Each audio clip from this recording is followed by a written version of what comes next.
Love ya. Welcome back to another live stream repair.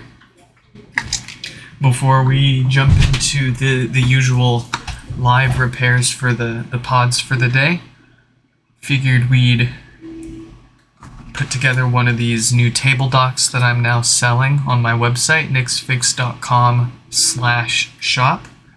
And before we jump into that, I wanted to show off really quick a replacement gasket that I've finally found off of Amazon. This is made of nitrile rubber. It's an upgrade from the foam gasket. You don't need to replace this, but long term, foam is one of the things that fails first in speakers. So we're going to try to replace a couple of these foam gaskets in a few of our repairs for the day and see how that goes. If it works well, I already tried it on one of mine, but consistency is key, and it doesn't matter if it works on mine and if it doesn't on other people's. So we'll try it out on a few different repairs today, and if it holds up, this will just be the standard that we do moving forward. We'll just replace these foam gaskets with these rubber ones as part of any repair that anybody sends in. So, first, let's put a dock together. And I'm also working on a case for the dock as well. It'll be convenient to use to protect this during shipping and keep it protected if you want to chuck it in a drawer when you're not using it. But basically, if you buy my table dock, this is what you'll get. You'll get the dock, of course, a USB-C adapter, and you'll get the case for it. And the case is multi-purpose, so obviously you can put your dock in here and wrap your cable up.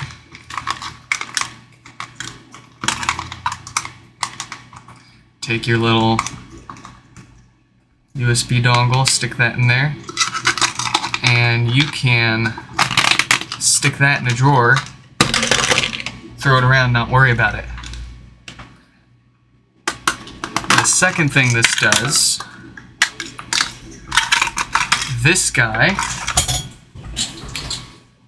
fits perfectly over the top plastic of the HomePod, so that when you are using it upside down to access the debug port for USB restoring, as you know, you have to have the HomePod upside down for it to go into DFU mode in order to restore it over USB. So this will help you protect that top cover when you place it upside down onto a surface and maintain its beautiful shape. I do not want to talk about how long this took to design. I'm still heavily debating internally whether I even share the 3D files with everybody, but on the other hand, I highly doubt I'm going to have a problem with people ripping them off and trying to sell them under me. The only reason I would want to release the STL files is, of course, I don't want to be sitting here all day busy making docs. If people have their own printer and want to make them and put them together themselves, they're more than welcome to. And if they appreciate it, they can chuck me a couple bucks to say thanks for my time. But what I don't want is to throw that files out there and then have people rip them off and sell them and make a profit off my time without, compensation, of course. The original adapter that we sold is pretty much entirely Tim Starr's design. We had to tweak it a little bit here and there to make it work with the various different probes that we settled on, but it's basically Tim Starr's design, and I give him a cut of every adapter that we sell. This is pretty much all me. So we'll think about it. We will think about it. But let's go ahead and put one together. Oh, and yeah, this is obviously, this isn't the final version, because I did goof up and I had the cable coming out the back side of the HomePod. I had already fixed it so that the cable comes out the same side as the power cable, because right now it comes out the front and then the power cable goes out the back. But I fixed that. I already fixed it. I just didn't make one that was already fixed, so you need not worry about that. Let's put one of these together.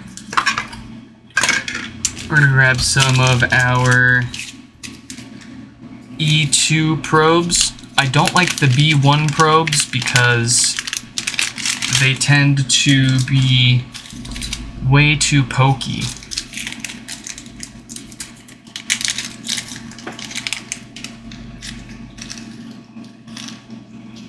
And they poke holes into the debug port. Okay, here's how we are going to make this. We take our probes, and we only need 4. So we're going to do the 4 for USB. I'm going to push those in.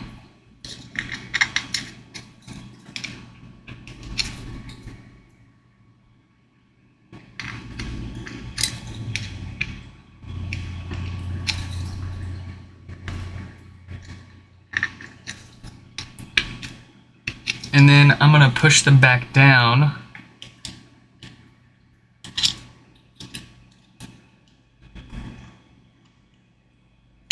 So that they're flush with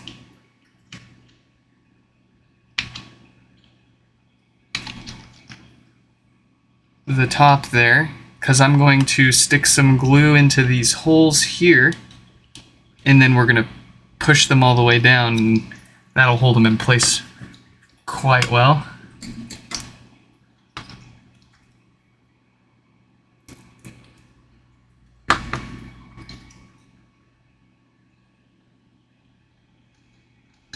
Just a little bit.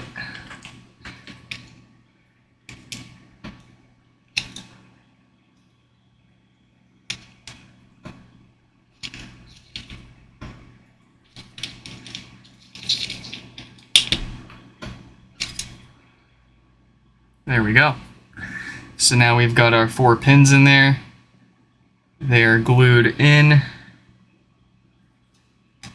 They're not going anywhere.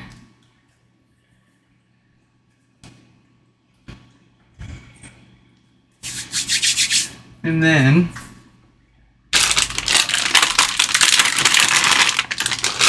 grab a USB cable here.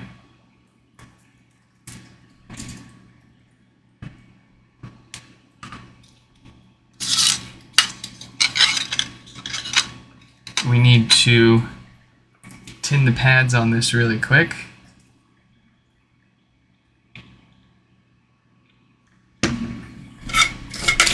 Or I should say the probes, not the pads.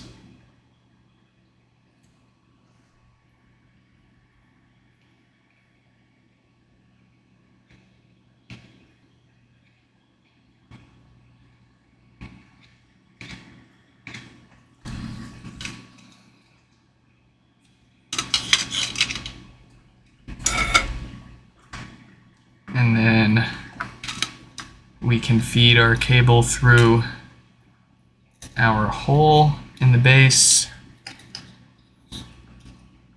and we're going to tie a knot so it doesn't pull on the solder joints if the wire gets tugged.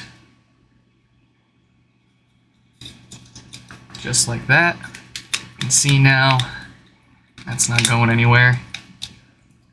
After we solder these in, I like to put a little dab of hot glue around here to keep it from spinning around and causing that kind of stress on the solder connection. But not too much, because I want it to be easy enough for someone to take it apart if they need to, you know, for some reason do anything to it in the future. So a little more flux on everything.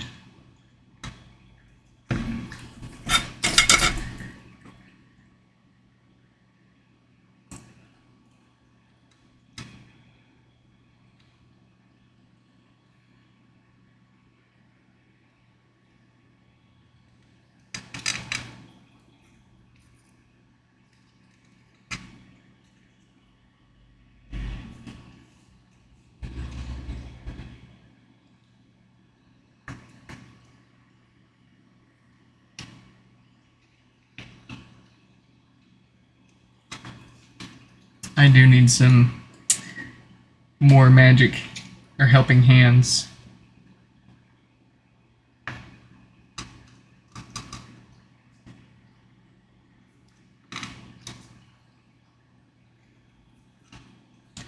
They're all being used.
This is the trickiest part.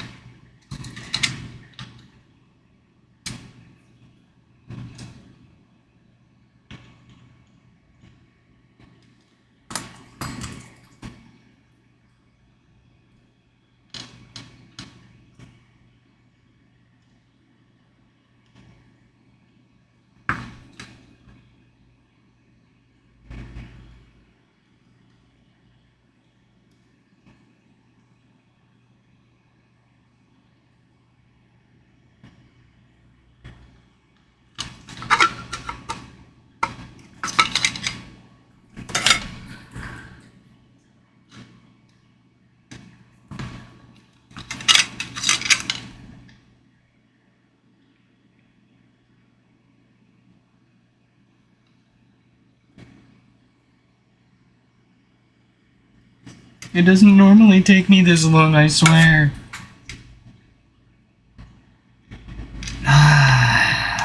These are just being stubborn today.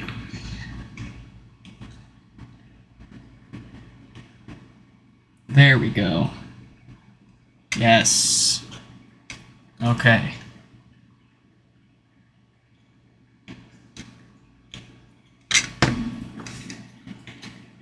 Once I get the hang of it, it'll be a lot easier and quicker.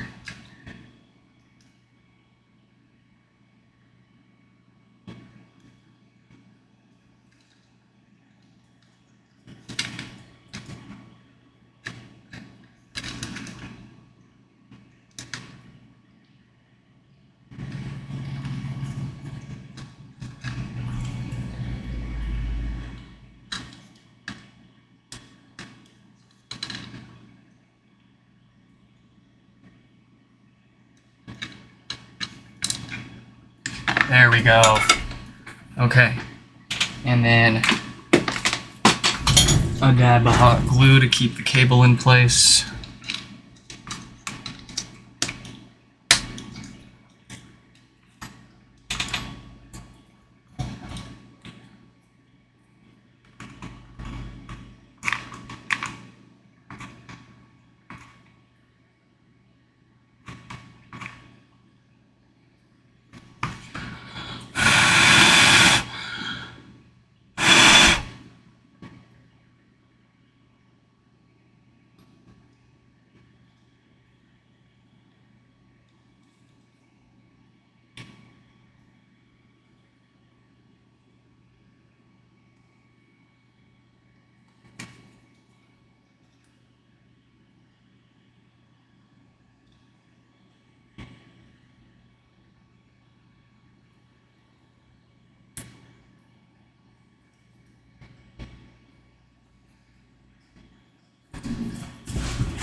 All right.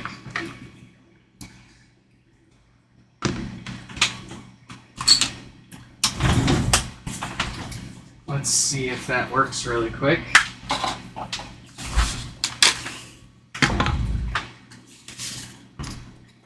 Cable. Power cable. Oh, glorious. Beautiful. Magnificent. Fantastic.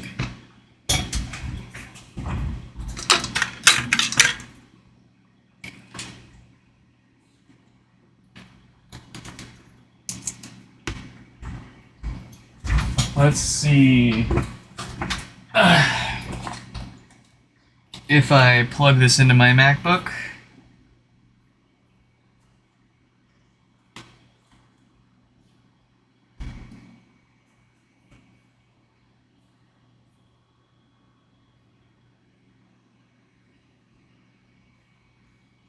There it is.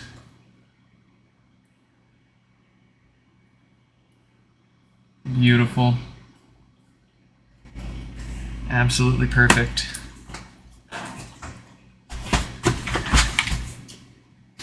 And we can just bonk.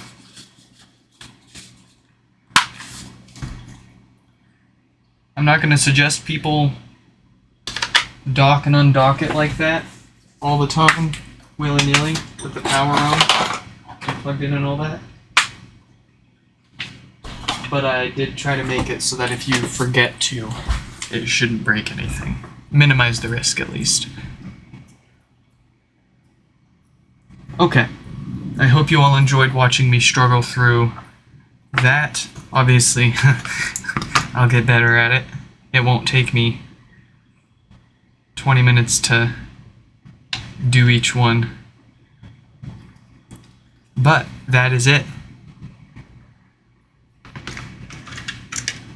And then we can stick it in our case.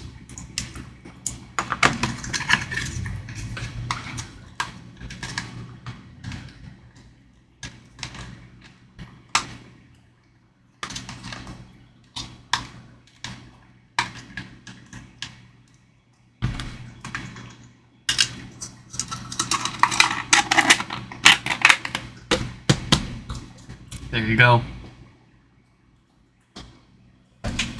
That is ready to ship to someone.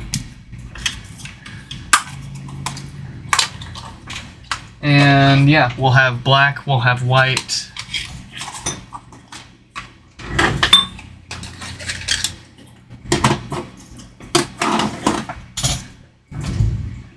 Okay. Let's do some fixing.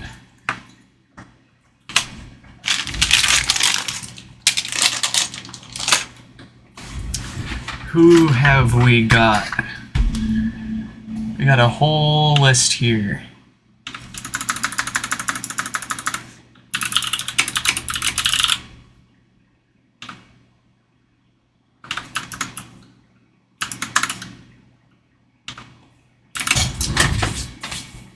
We're actually going to start with David's.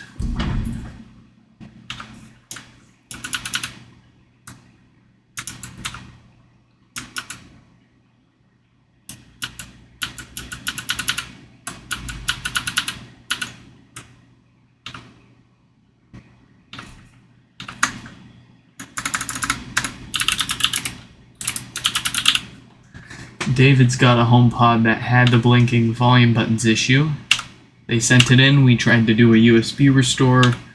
Unfortunately, it did not take it. It says, my hardware died.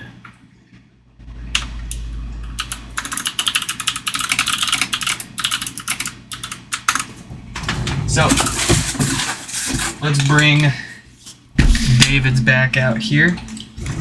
This is their original logic board. They opted for the full hardware repair. So we're gonna do just that. Alright, that's dead. That sucks.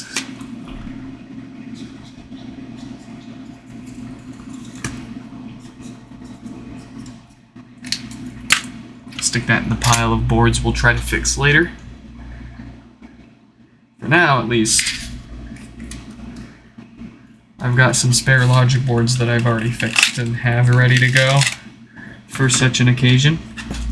So let's carry on with David's disassembly and get their HomePod working again. We're not just going to pop in a new logic board, though. We're going to get this all the way apart so that we can do a little bit of maintenance, make the repair worthwhile. We're going to take a look and see if it's got the usual diode that fails and causes no power. That's the most common issue these are sent in here for. And then we will replace the DC filters too, since those love to go bad over time and cause death farts, as all ceramics naturally do, but in the HomePod in particular that leads to the death farts.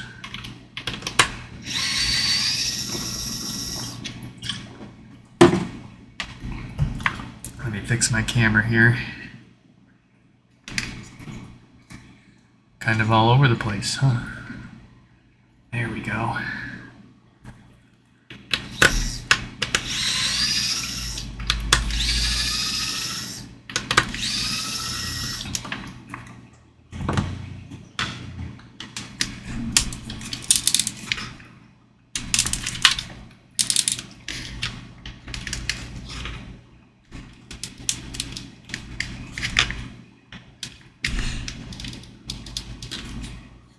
Oh, almost forgot one. Very nice. I was gonna say, that does not feel the same as it should.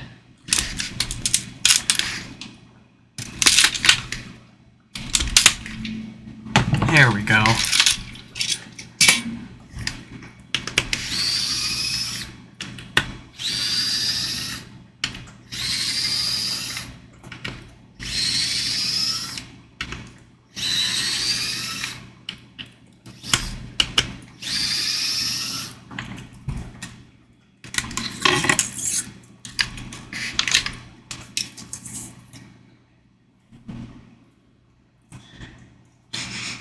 Our subwoofer seems to be in fantastic shape.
Alright, here we go.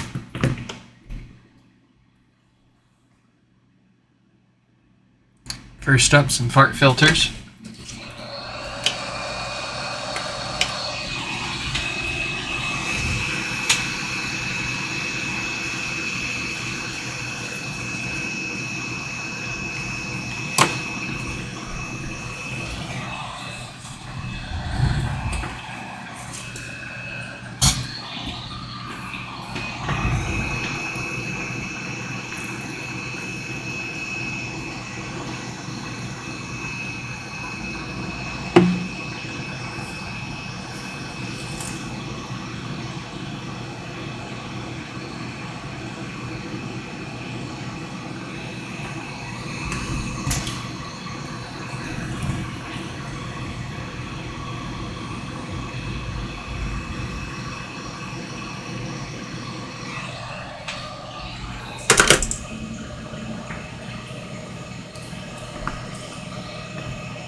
That's perfect. Almost. It always looks better on camera.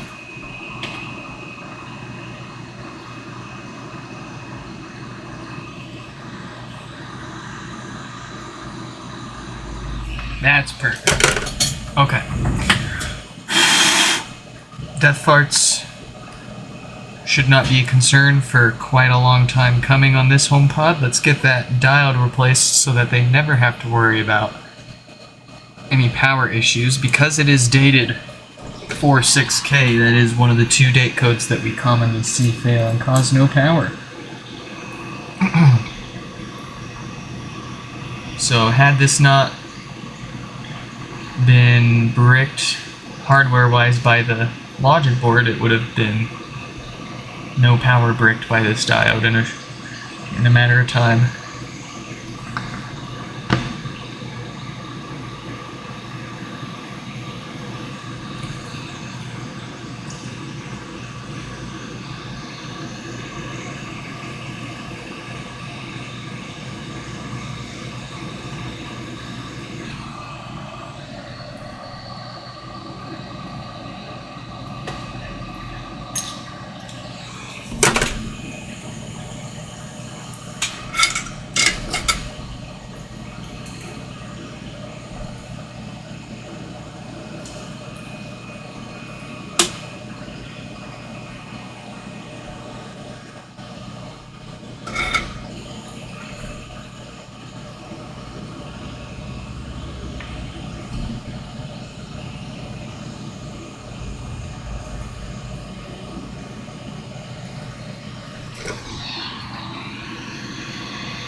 Oh!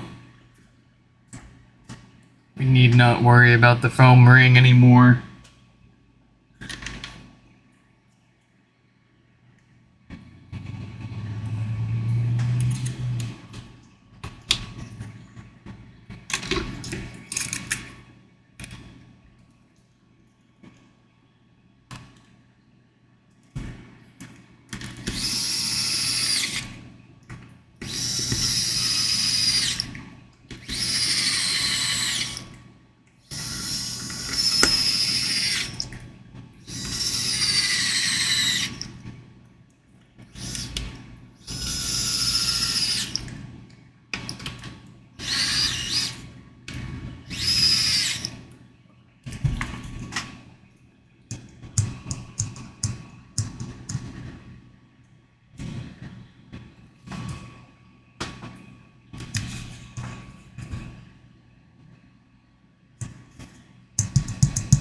That sounds and feels sealed.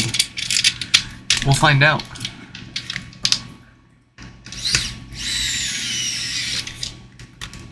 Looks like those rubber gaskets are going to be a very fine replacement for those foam ones.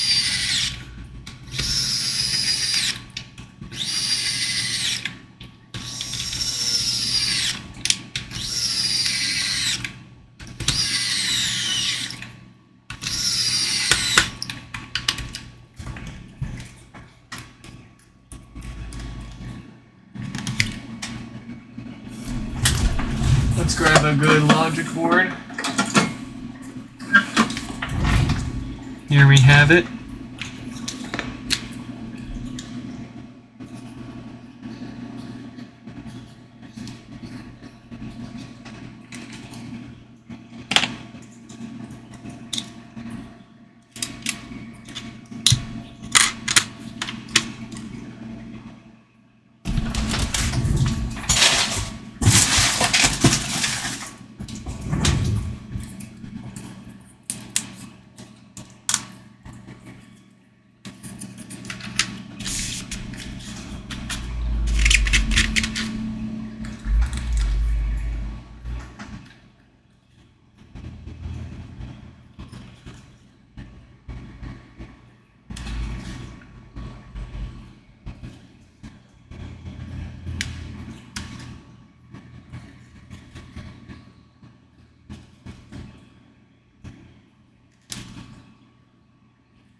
Where did... I had one more. I had one more screw. Oh, there it is. I found it. Yes.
Alright, that took a little longer than usual.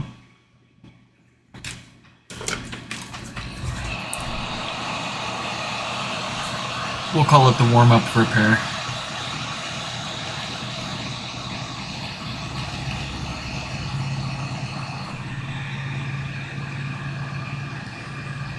Doesn't help that we didn't organize any of our screws this time around, we just had them all in a pile.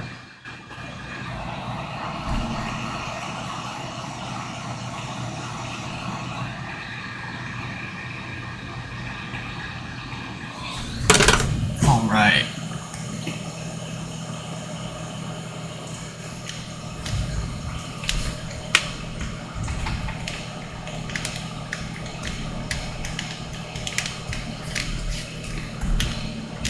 Let's see if it works.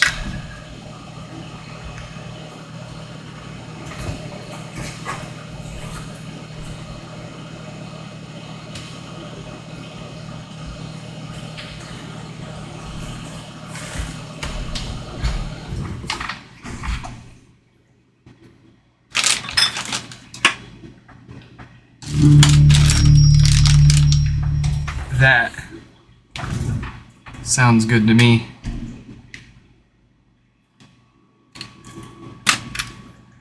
Alright, David's got one perfectly good pod ready to go. We're going to take a quick minute or two break. We will be right back.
All right.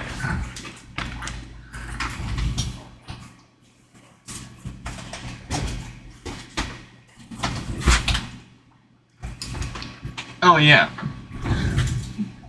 Welcome to the stream, Paul. Absolutely no sweat. Like I said, I'd already fixed it, but I had accidentally put together a version prior to me fixing that when I was showing what I showed you guys. Whoops.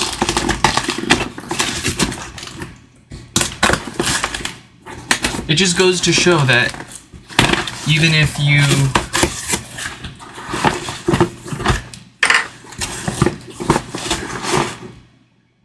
you say what you've got's a prototype and you're aware of the flaws, people will still point them out. Even if you've already got fixes for them. Even if you've already fixed it. But it's always appreciated, because you never know what someone forgot, too. Oh boy, I've made so many changes to that dock. And let me tell you how many times I've changed something to it, and then forgotten that I changed it, and then mixed mixed the versions that I were, testing changes and tweaks on. I've mixed them up and okay. Well, we've got Amrit's HomePod here. Needs to get fixed up. Let's see what's wrong with their HomePod.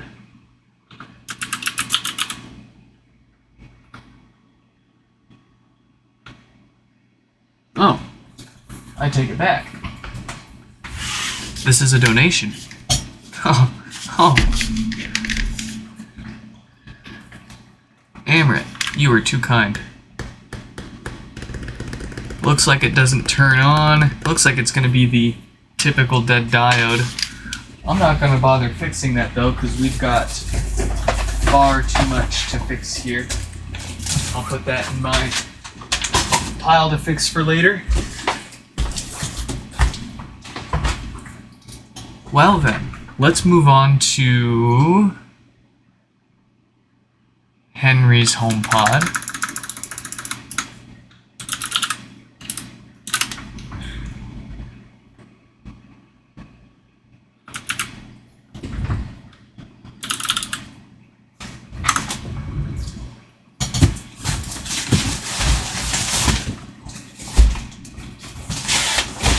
Alright, we've got a Henry from California.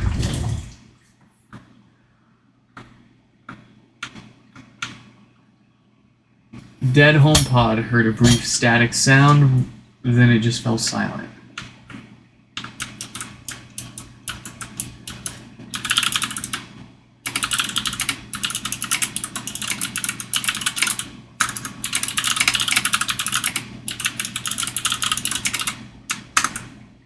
Looks like they're just gonna have the typical no power problems.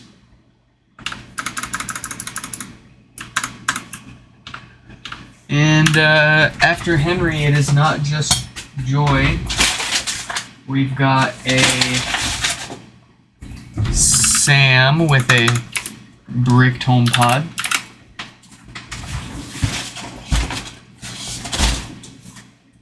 We've got Michael with an uncommon spelling, Micheal. Oh, is that Michelle? Is that how you spell Michelle instead of Michael? Patrick. Could be a typo too. And then Adam. And then Joseph. Quite the queue. Y'all thought we were almost done, huh? Not at all.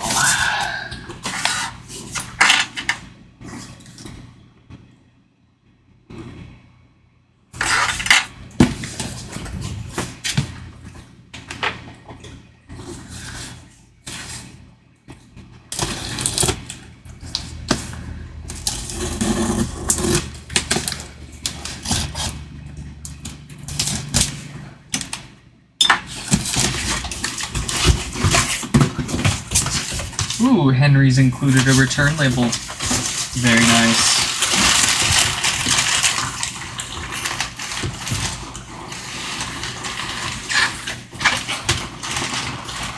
Oh, you're getting every single one of these packing peanuts back, Henry.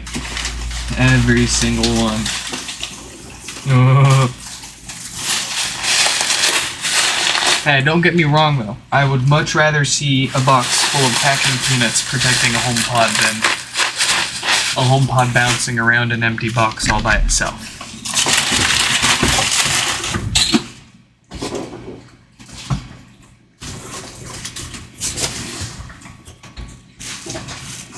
But you're getting every last peanut back, sir. Okay.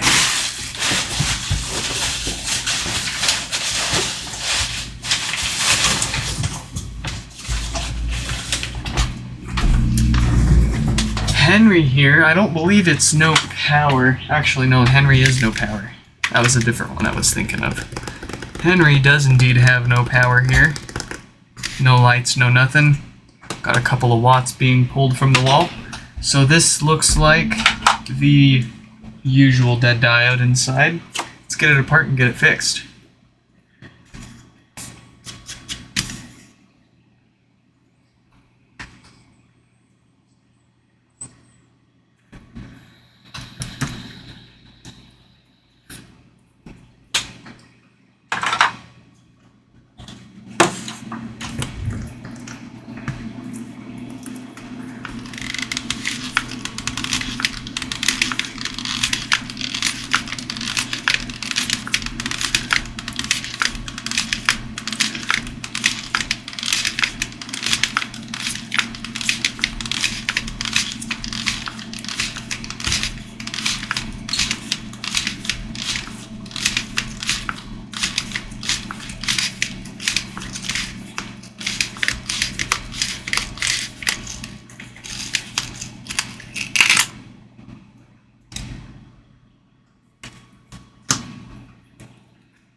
Here we go.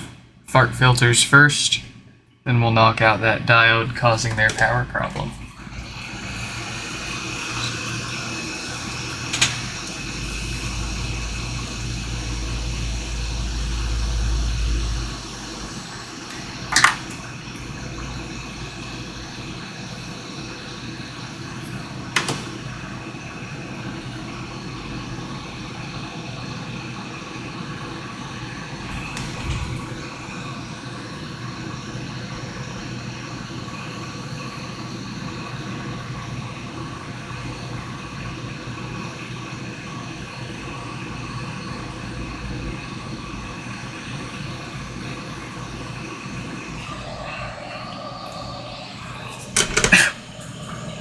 Excuse me.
Did you know?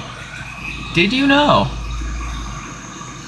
Not only do these capacitors naturally decay over time and lead to issues like death farts and roasted subwoofer speakers, they don't even have to be in use to deteriorate and decay. They can be sitting in the packaging on the shelf, and they're decaying.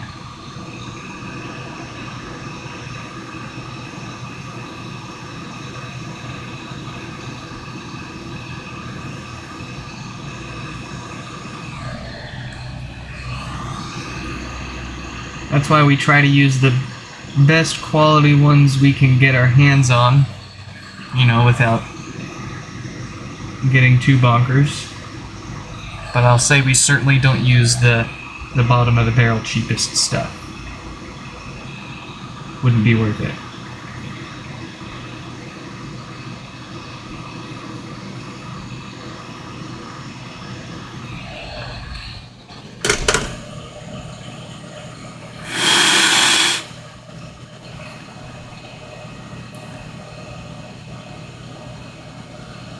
Obviously there are ceramic capacitors all over all sorts of electronics out there. You're probably wondering what the heck.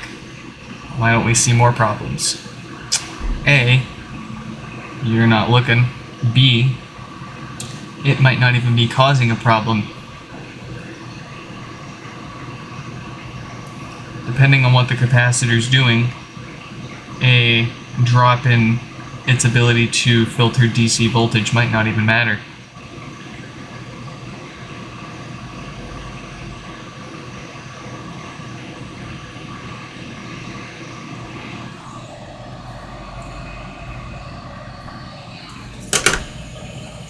But in the case of the HomePod and those filters and where they're at and what they do, it's absolutely critical that they maintain peak performance. Once they start slipping up,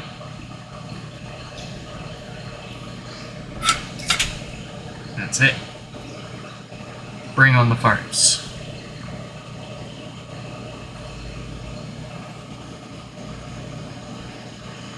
This diode, on the other hand, replace it and forget it. The only reason the original ones fail was a quality control issue with a particular date range of those diodes. So we don't even bother replacing this diode if it doesn't have that particular date code we're looking for. And then again, if it doesn't have that date code, it's probably not got a power problem.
Trying out another one of these silicone gaskets to replace the old foam ones.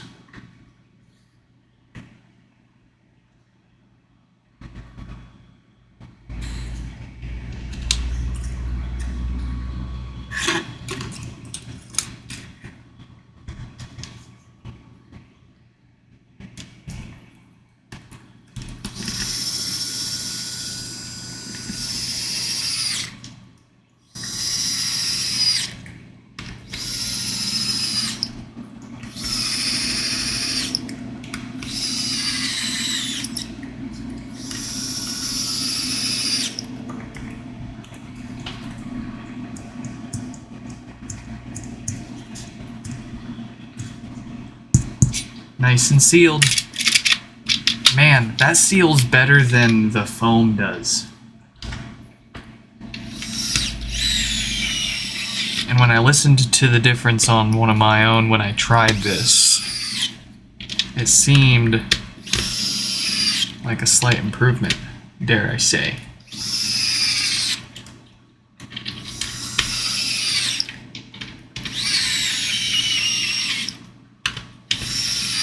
Could be placebo, but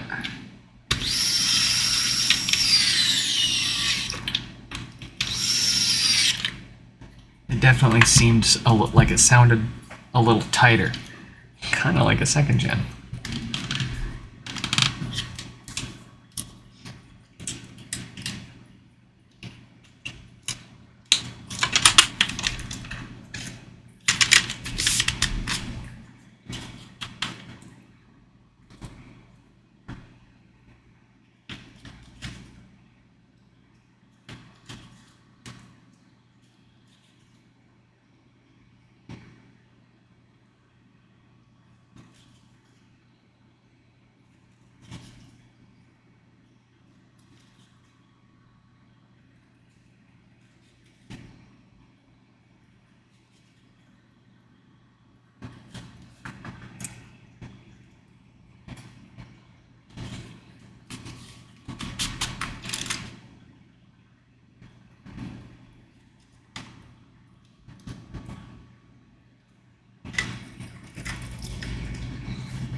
Another one saved.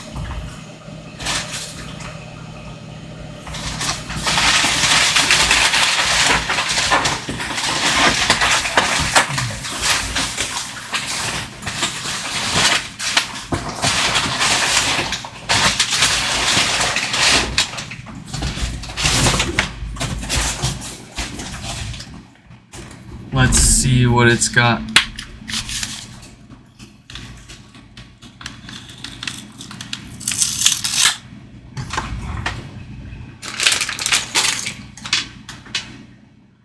Where's my dock?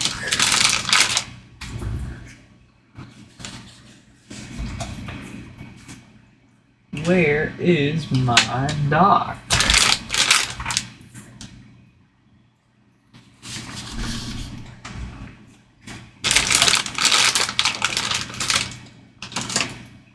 Oh, I know where I put it. It's been hiding right in front of me this whole time.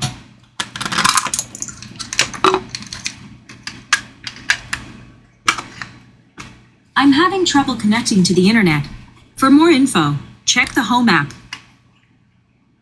Oh, I just remembered. I gotta get used to this. I made this so that I don't have to screw it in. It just docks into place.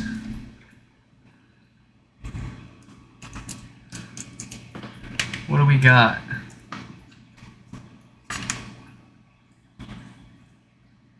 We've got white HomePod on iOS 17.4.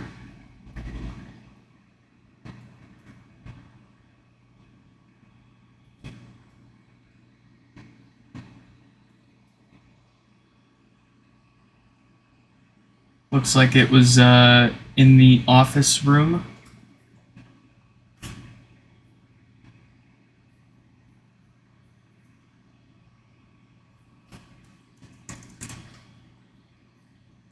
Give it a quick test.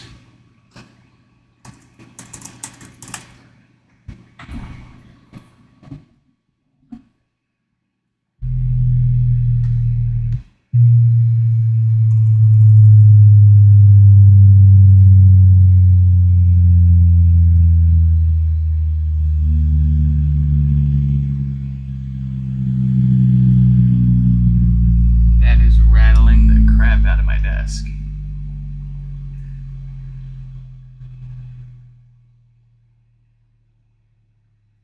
All right.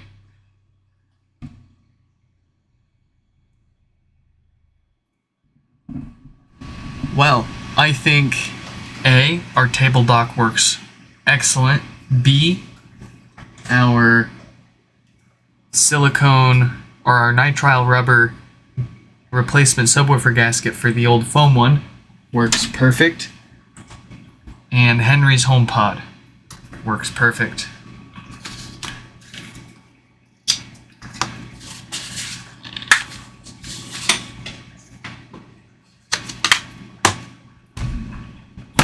All right.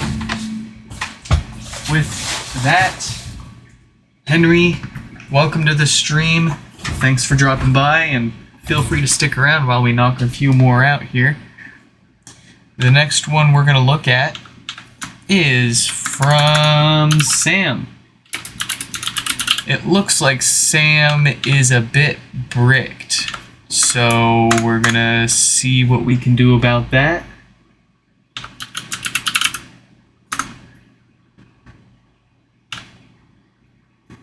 Gen 1 with the flashing plus and minus buttons.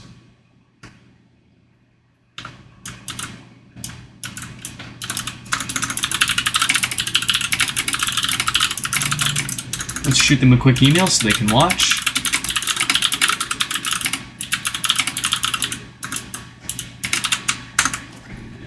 Very nice.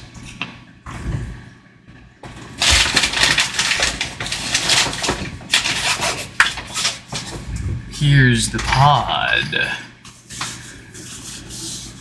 Let's go ahead and confirm our symptoms. If it boots up fine for us now, that would indicate a hardware problem that's thermal related, and it'll, of course, probably start blinking for us if we let it warm up. But if it goes straight into the blinking volume buttons, then we will see what we can do for this.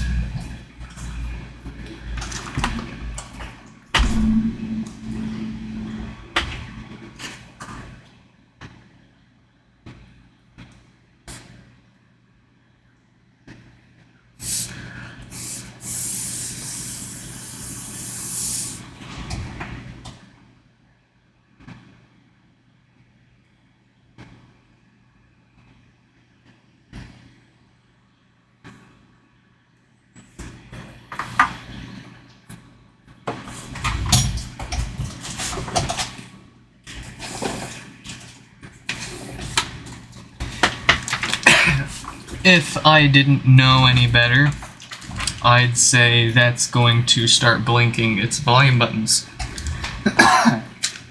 If I did know better... Oh. There it is. Alright.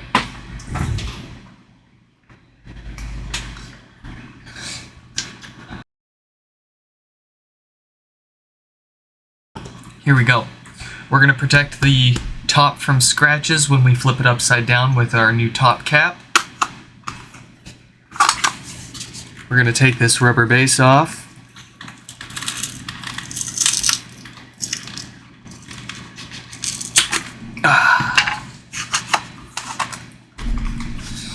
And we're going to find our notch. Line up our notch. Another easy way is the way the power cable comes out should be facing the power connector on the HomePod. Oh, it just pops right in there. You can twist it around and kind of feel for where it's supposed to go in there, but it only goes in one way.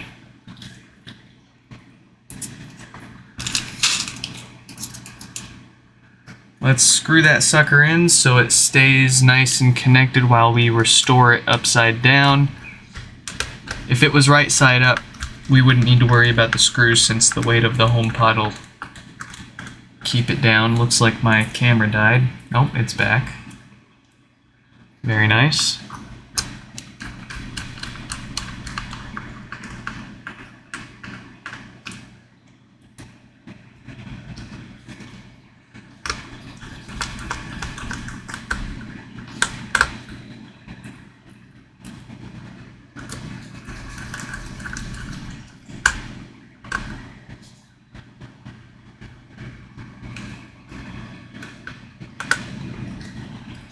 Okay, we are ready to explore.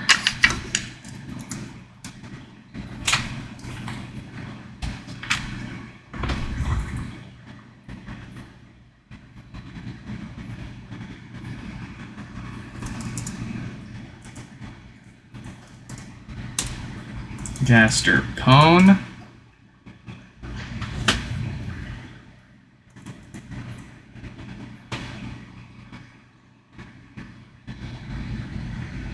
Gaster reset. iDevice restore.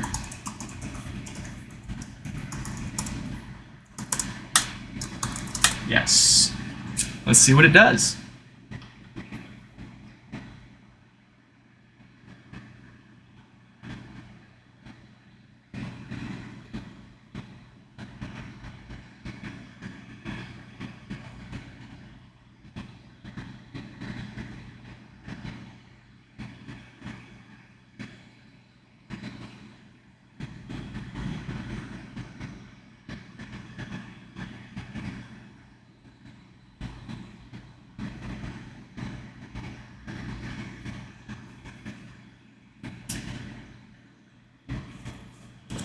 It's thinking about it. It's thinking about it.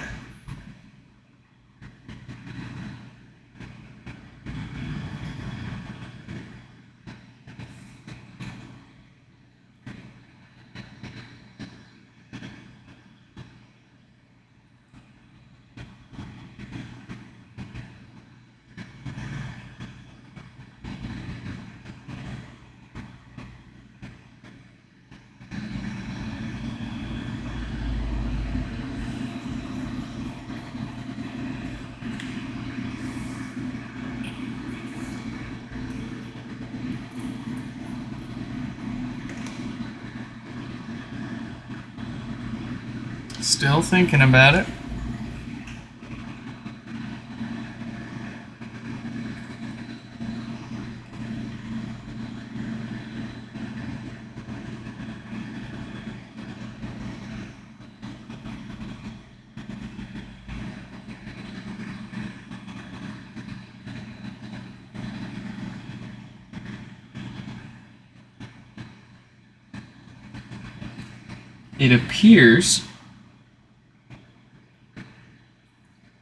it appears that it is taking the restore.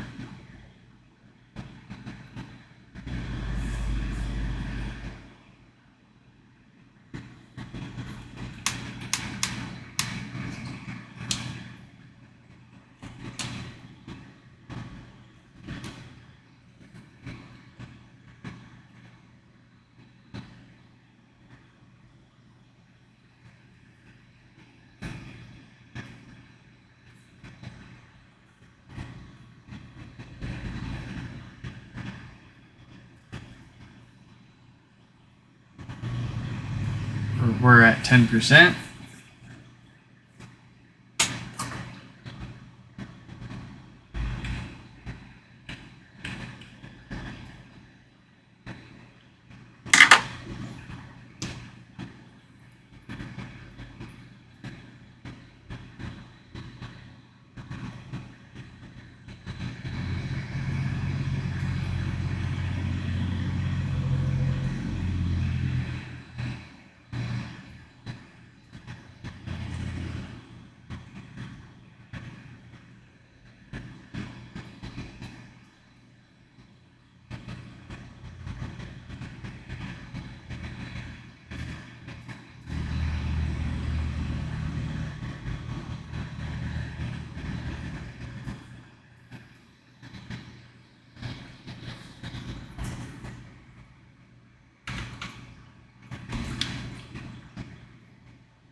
Looking at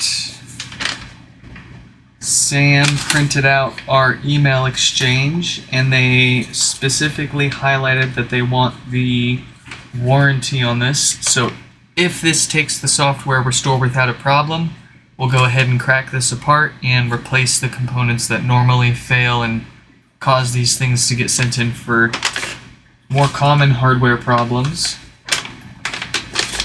If it fails to finish restoring, then unfortunately that'll mean that it needs a little more work.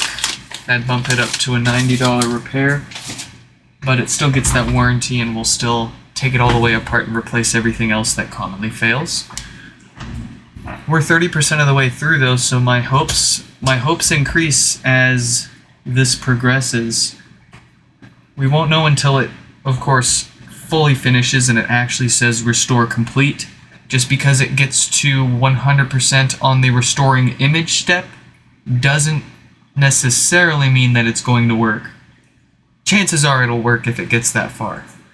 But there's still a chance that the NAND or the BGA or something else is wrong once it gets to the step of verifying the image. And I don't fully understand this, but it inverts the image onto the NAND. I'll have to look into what that means more, but that's what you get for now. After it restores the image, it inverts it onto the NAND, and if the NAND has problems, that's another potential failure point during this restore process. So, but if it gets through 100% of this, and then chances are very high, and then it just has to get through verifying it and doing a few other last minute setup steps.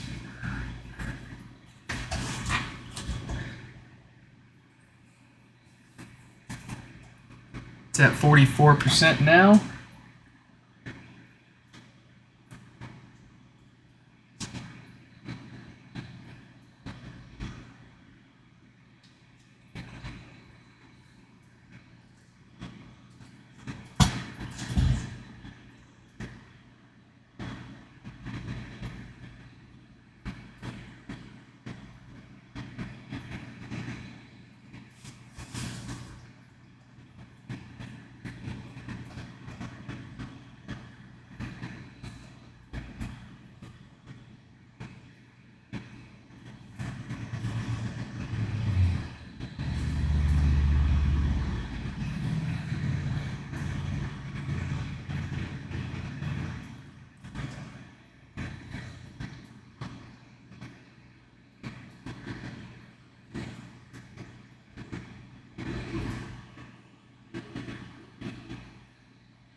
Let's see what the 3D printer's working on while we're waiting.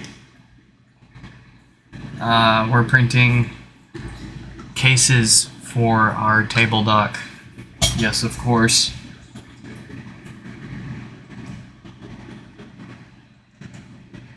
It's cruising at a cool 60 millimeters a second. Proud of my $20 Goodwill Ender 3. All I've done to it is I don't remember if it's a CR Touch or BL Touch. It's the newer of the two. 3D printed some fan enclosures to make things a little quieter here and there. I got away with the plastic extruder arm on that it comes with for years. I only, within the past few weeks, broke it. And had to replace it with one of those metal ones. It's got some Capricorn Bowden tube. Glass build plate. Aftermarket bed leveling knobs and springs. I think besides that, it's a stock Ender. Oh, no. Okay. I did replace the control board with, whatever silent modern version there was, and loaded it up with some open source flavor of Marlin, and I run a Raspberry Pi with Octopi on it. But yeah, it works pretty well. I've been thinking about getting another one or another 3D printer, because it does suck when you're held up on your 3D printer printing something to try something else out. But that's how the problem starts. You justify getting more than one, and then it's all downhill from there. Next thing you know, you've got a dedicated room in your house for 3D printers. My problem, I've got enough problems, but my biggest problem is HomePods. I don't got enough room for all the HomePods I want.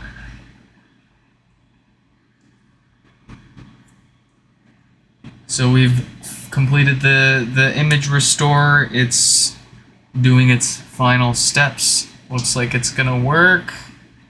Fingers crossed.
Restore finished.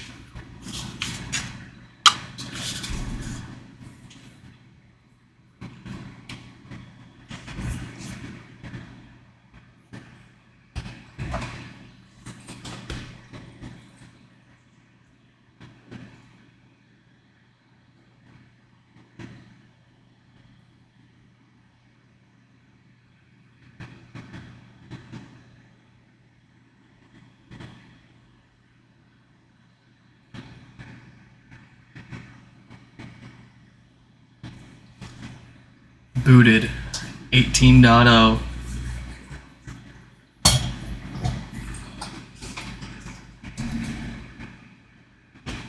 Of course, we won't know what they named it or what room it was added to, since we had to wipe it to restore it.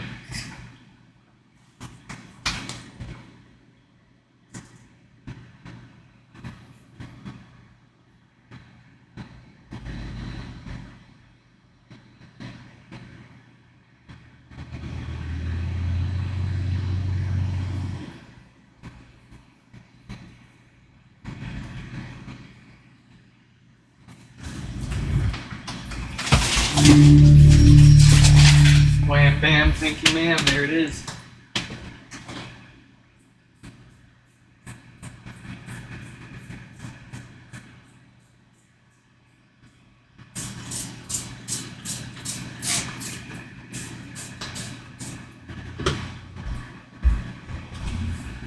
Oh,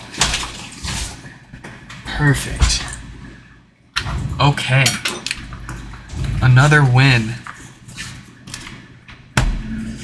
Well, let's get this taken apart, do a little bit of maintenance.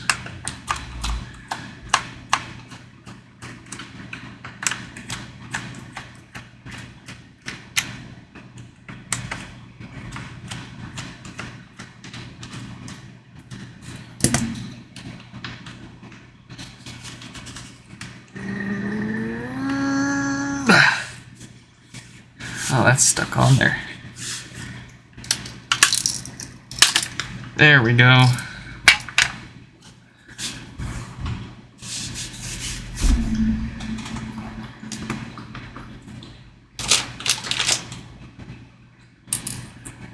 Ooh, okay, let's get this put back on. Let's put this away. Kind of surprised my battery didn't die.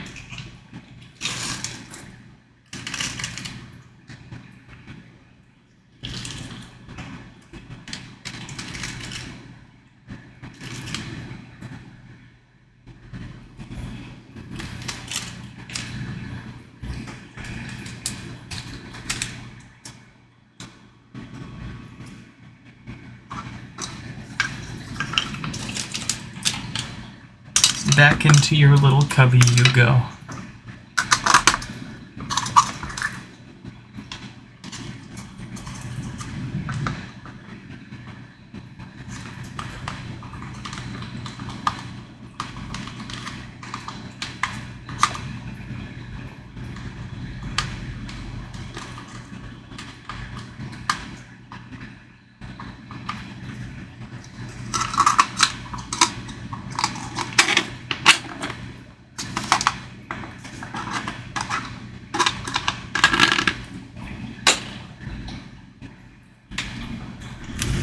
Here we go, let's do some hardware maintenance.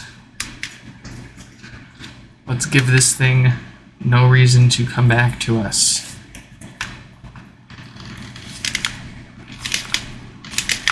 I guess I should say let's take away any reason for this thing to come back to us by replacing those DC filters on the amplifier that tend to go bad and cause death farts and other base issues. And if the diode has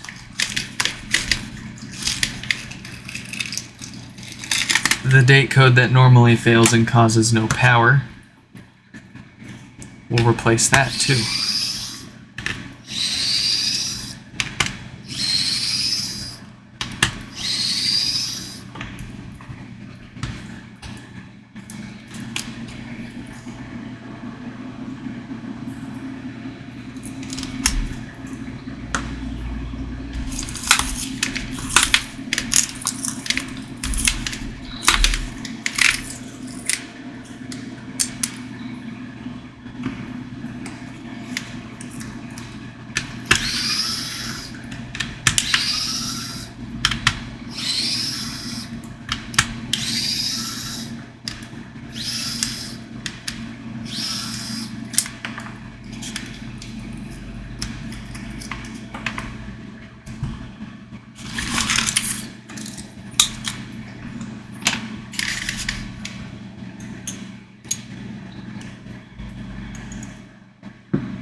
Subwoofer looks to be in great shape, no concerns there.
What's the date code on that diode? 36K, so we need not worry about that. It's not going to fail. But with new filters, this should be a happy HomePod for a long time coming, pending any issues that crop up during testing over the next few days. We just want to make sure that there wasn't a hardware issue on that logic board that caused it to brick itself. Even though it took a software restore, that doesn't mean it was just a software issue.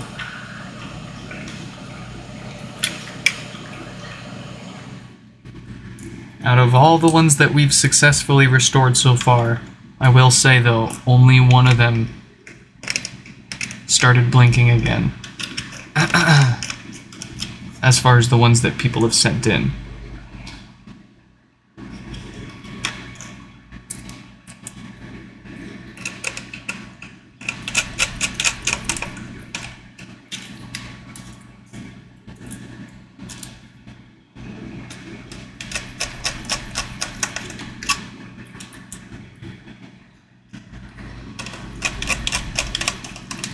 We actually peeled the NAND chip off of that logic board and found very clearly why it was misbehaving.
A brand new nitrile rubber gasket for our subwoofer.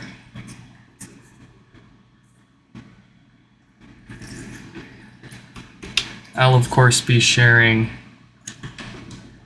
the specifics and the part numbers for the replacement subwoofer gasket I use for all you self-repair folks out there curious what we're using.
That's what I like to hear.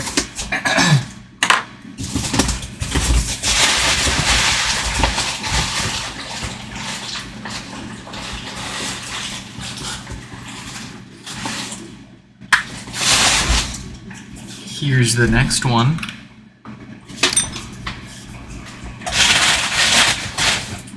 Oh, it is from Joy. It looks like the mesh is starting to separate a little bit here and there. Rather all over. I would like to know what causes that. It's so strange.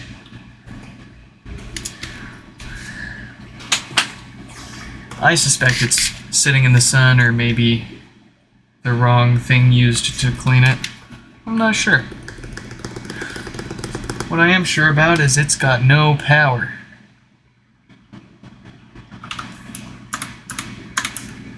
So let's shoot them an email and get it fixed.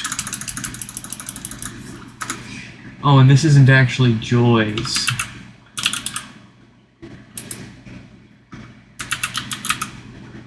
This is actually Stan. It was Stan's sister, Joy, that sent it in. Here we go.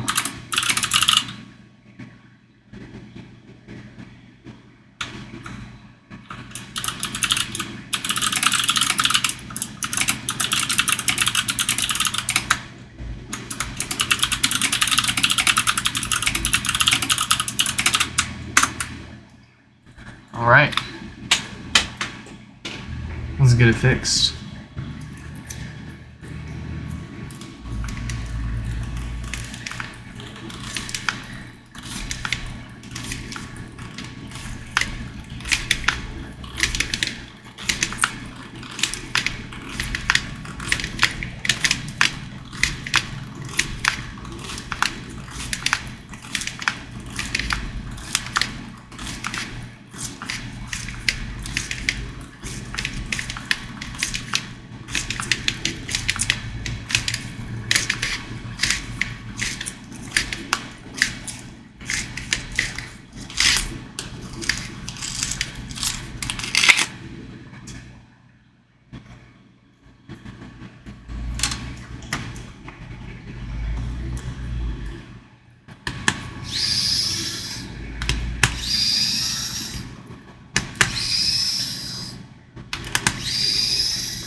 Subwoofer smells like it's in great shape.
First up, some replacement filters to keep the death farts and other bass issues away. Like I always say, these are ceramic capacitors. Ceramics decay over time and lose their effectiveness at filtering unwanted DC voltage, even if they're sitting on the shelf doing nothing.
Onto that dead diode.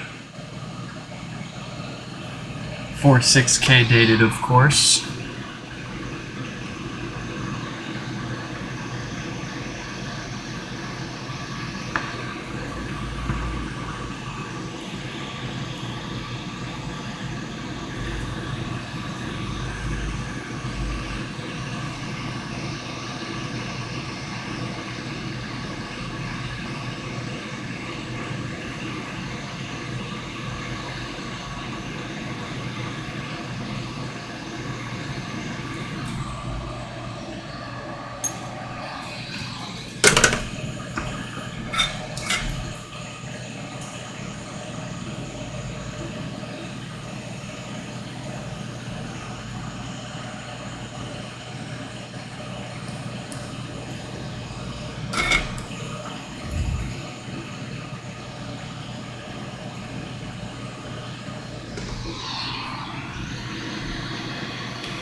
get a new diode on there just by replacing this diode with a brand new one. Like I mentioned earlier, since the only reason these ones are failing is a quality issue with the diode itself. It's not like the rating of the diode is inappropriate for the task at hand or anything like that. It is a case of Apple got unlucky with the parts they got. Because you would think a company like Diodes Incorporated wouldn't send you bad diodes. That's a reasonable assumption. And especially when the failure can take... Obviously, we're still seeing these things come in years later. Reasonable to not fault Apple for not catching this sooner. But that said, they certainly knew about it at some point after releasing it.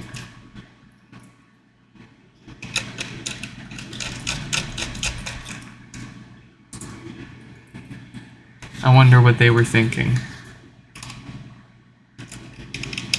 What I'm really curious about is our perspective is very, very biased and skewed. Obviously, we run a repair shop fixing HomePods. So, the majority of time all we're going to see and hear about are broken HomePods. But that said, I don't think we know exactly how many were sold, and out of how many of those were sold, how many actually have problems. I know how many people have sent in to me to get fixed, but that is no accurate indication of pretty much anything other than how many I've fixed. Because there are lots of people out there that have them without problems and we're never going to hear from them. There are lots of people that had problems with them that never reached out to us to get it fixed and either threw it away, donated it, sold it, gave it back to Apple, got lucky enough for a warranty replacement in some cases.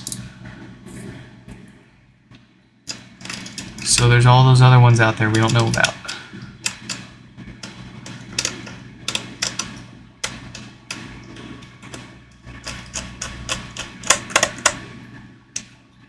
All we can really be certain on are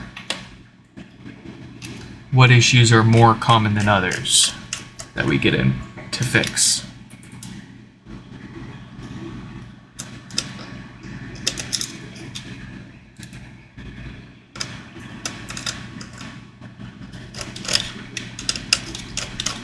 And I mean, you go to Reddit, and usually whenever anybody makes a post complaining about their HomePod not working, usually Wi-Fi problems, you get more people chiming in saying that it works fine, that their HomePods or their 2 or 3 or 5 or 10 or 20 HomePods have all worked fine for them. Sucks to suck kind of stuff.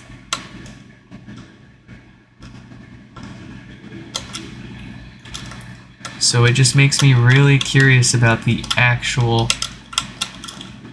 failure rate of these things.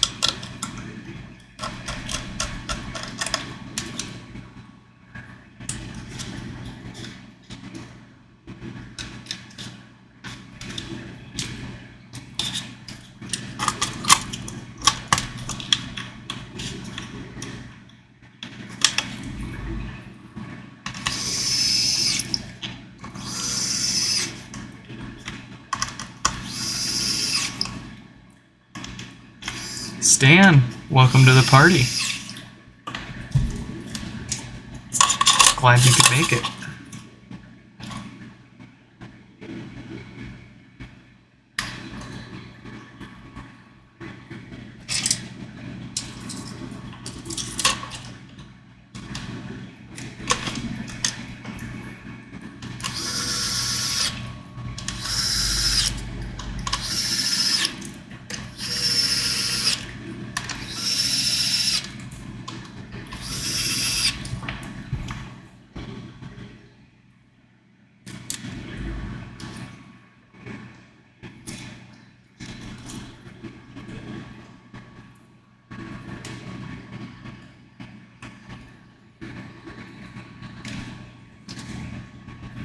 in with the new nitrile rubber subwoofer gasket.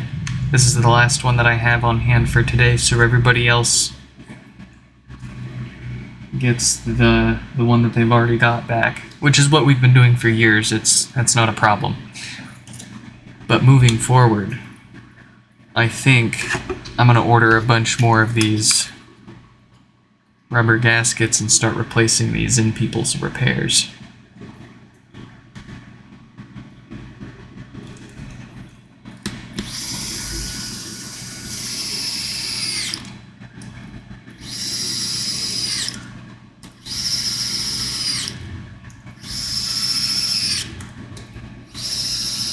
I only bought a couple of them just to try it out and see if it was going to work or not. Not only does it work works really well. Better than the foam gasket, dare I say.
Let's see if it works. Yes.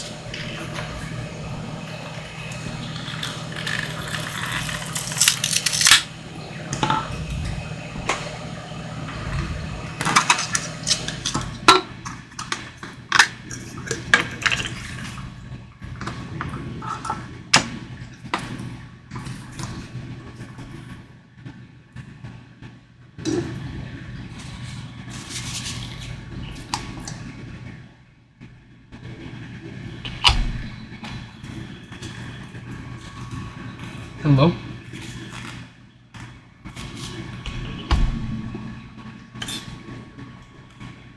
Oh, there we go. I had it twisted the wrong way.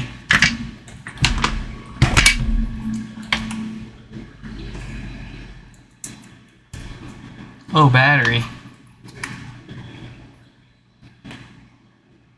We've got living room on 17.5. Let's see if we can try it out.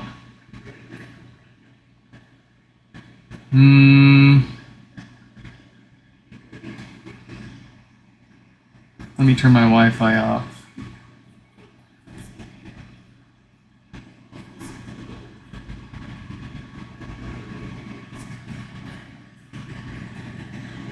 Because I've got my own HomePod named Living Room, so I don't want to connect to that one.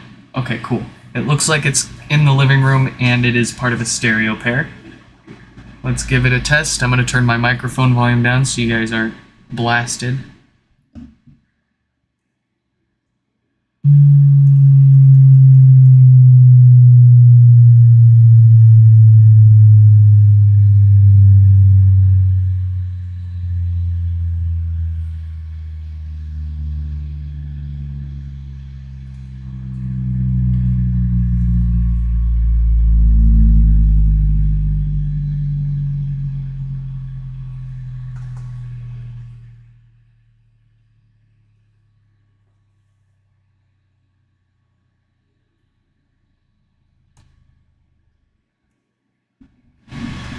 Alright.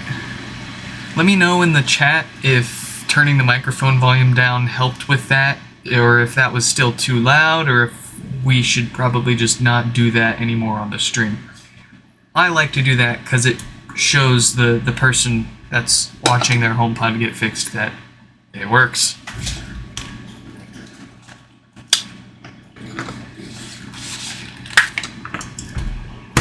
So, let's get this put away and move on to the next one.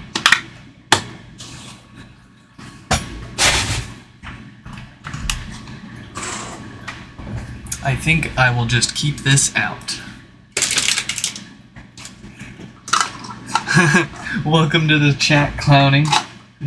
They said in all caps they are okay with it, so clowning has spoken for all. We continue testing each repair. I like it. Let's see what's up with Michael's HomePod now, or Michelle. I'm not actually sure if that's a typo or what.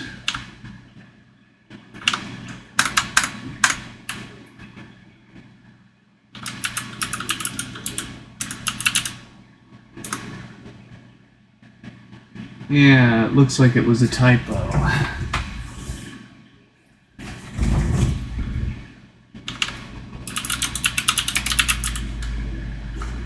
It is a Michael.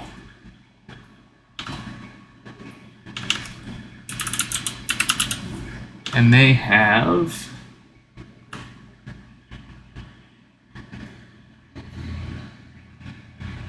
what they call a boat anchor.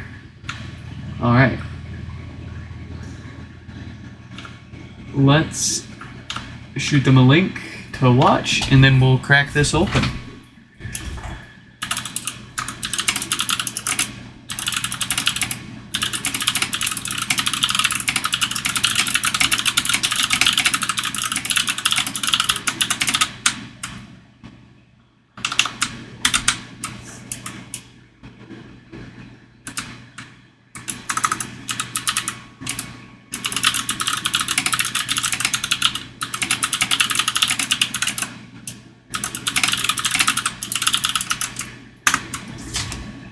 Alright.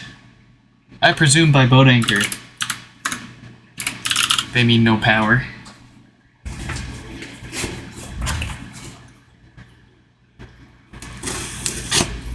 Ah, yes, of course, thank you, Stan, for stopping by. Feel free to hang out and watch us fix a couple more, or enjoy the rest of your evening. You'll hear from us after the stream with, details on how to wrap up your repair and get your HomePod back.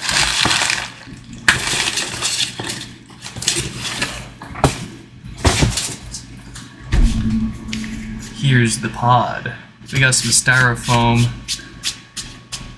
We'll clean that off and box it up a little differently when we send it back. We've most certainly got no power, and I can tell by that power draw that it is the usual dead diode.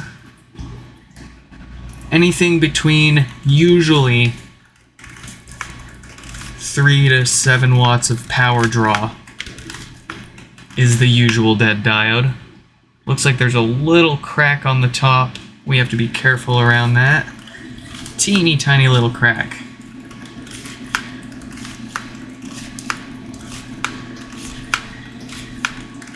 Anyways, 3 to 7 watts shorted diode. 0 watts of power draw we don't usually see, but that is usually a blown fuse, obviously, because there is no complete circuit for any power to flow through, thus no power draw. And then if it pulls only, say, 1 or 2 watts of power from the wall, that's usually a short on the logic board up here.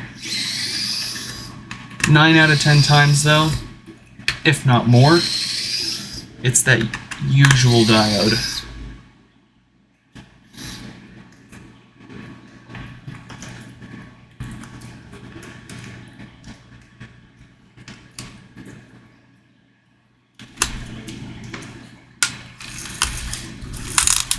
And of course, while we're in there, we'll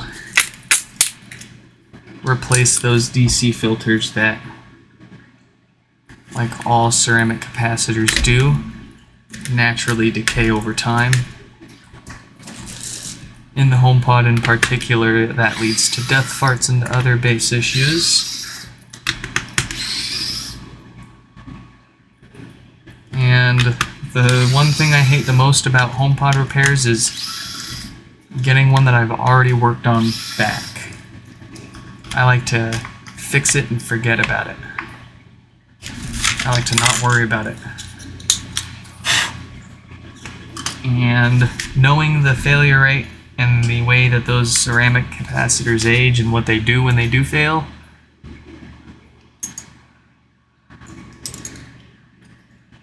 yikes. I will say, if you do your own HomePod repairs, or if you perhaps sell refurbished HomePod parts, I see sometimes on eBay people throw up refurbished amplifiers, it would behoove you to replace those filters too.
Yes.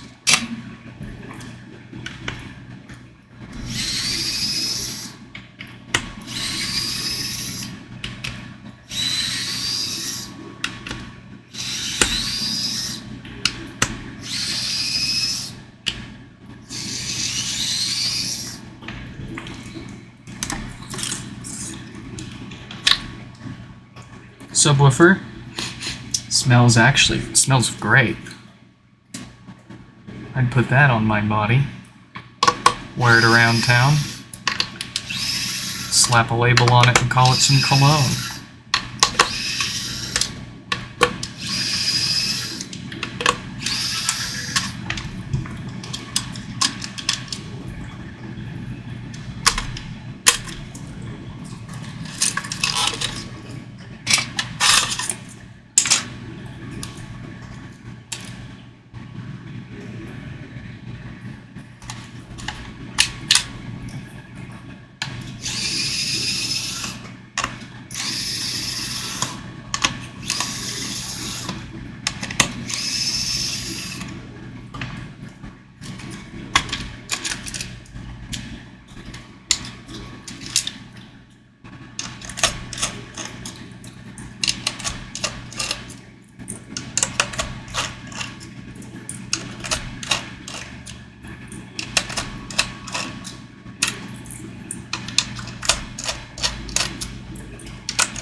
Up close and personal with those fart filters.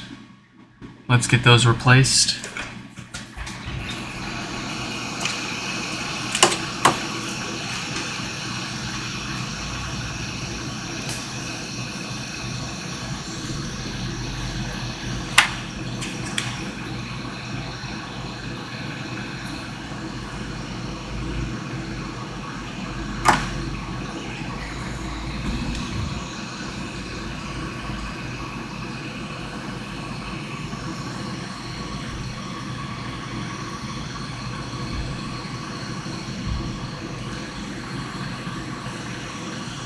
Take note of the uneven spacing between these two and these two. Apple didn't do it perfect either. They don't need to be perfect. They just need to be... the capacitor's pad itself just needs to have complete contact with its pad. Or at least a darn good one.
Fan-frickin-tastic.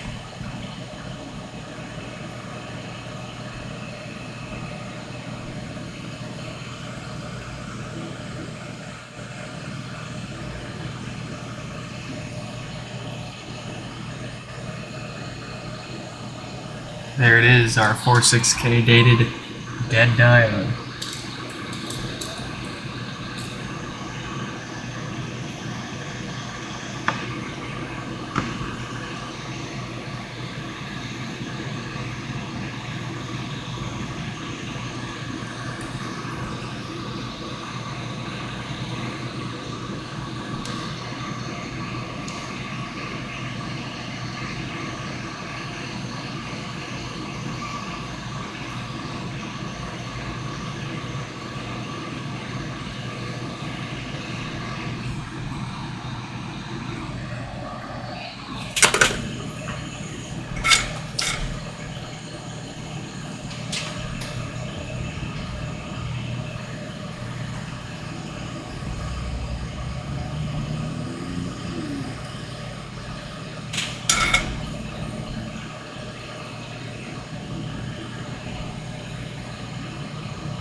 How's our 3D printer coming along?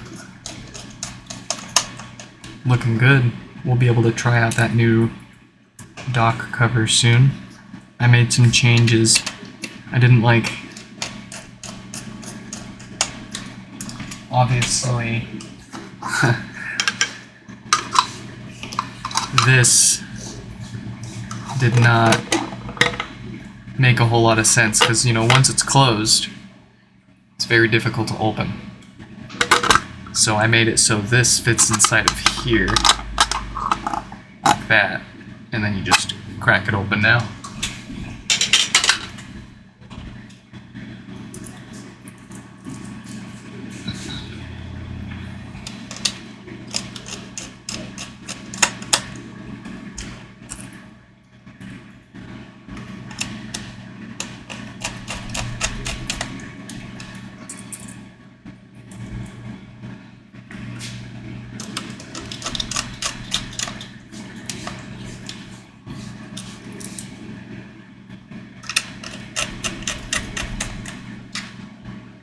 We're missing a screw. Oh, it is.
Alright, I gotta fix that really quick.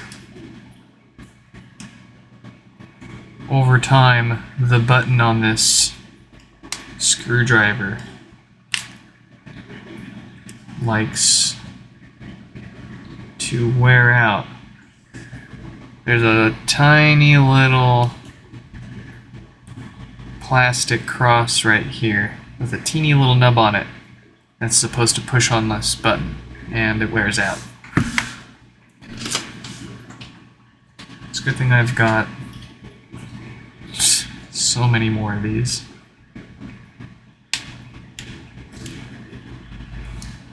Let's see. That one looks pretty fresh.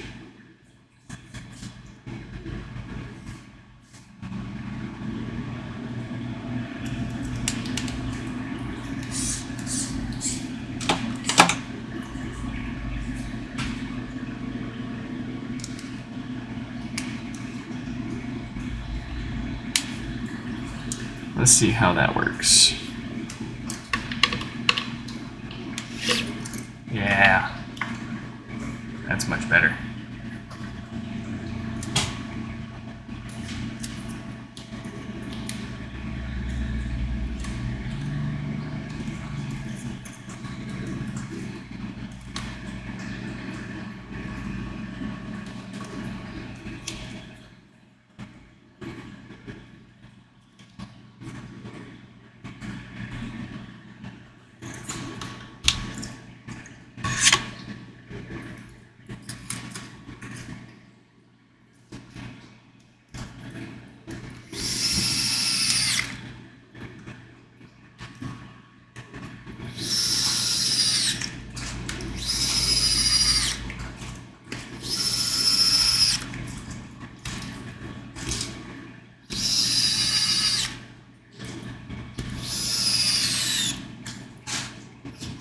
Oh, no, it has the same problem.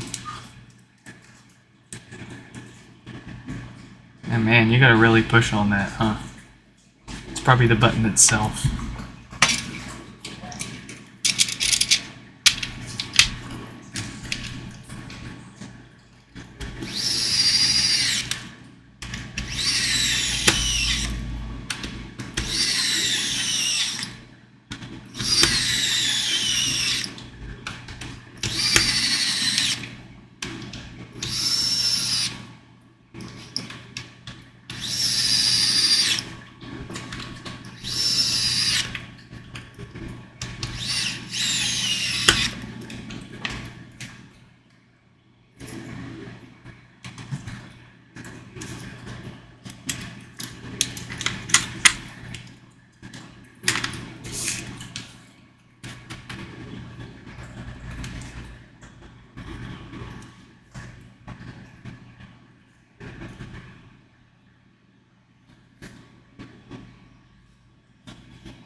I know this button has not been used before. If it still acts up. Yeah, it still feels funny. What the heck?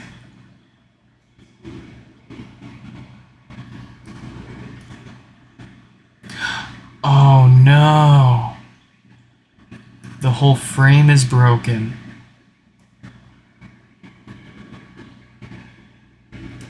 See that? None of that should be moving around.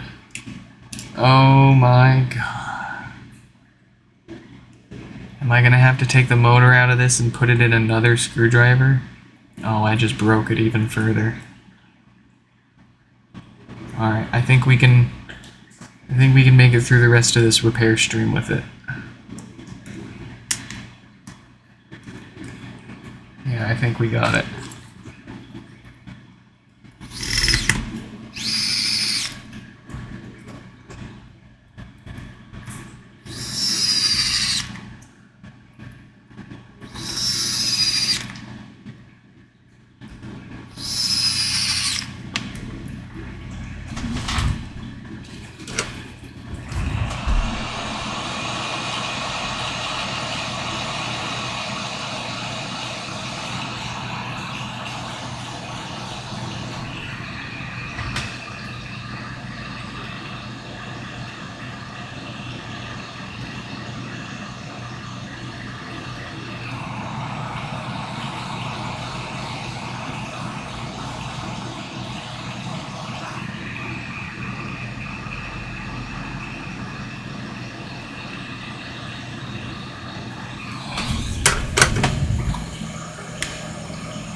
Alright.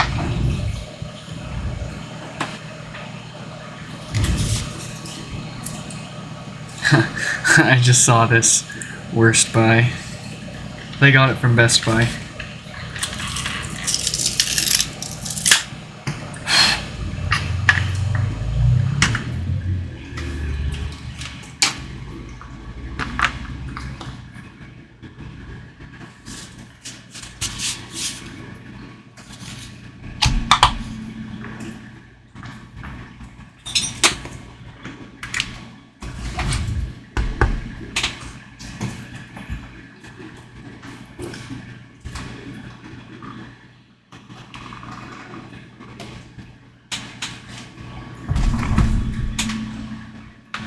Let's see what we've got for this one.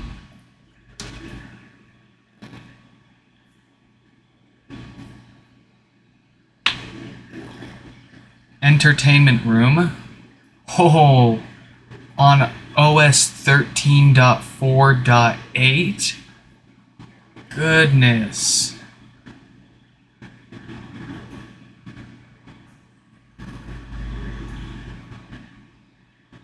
Alright, and it looks like, if I'm not mistaken, it is named Entertainment Room, but it's actually... Nah, hold on.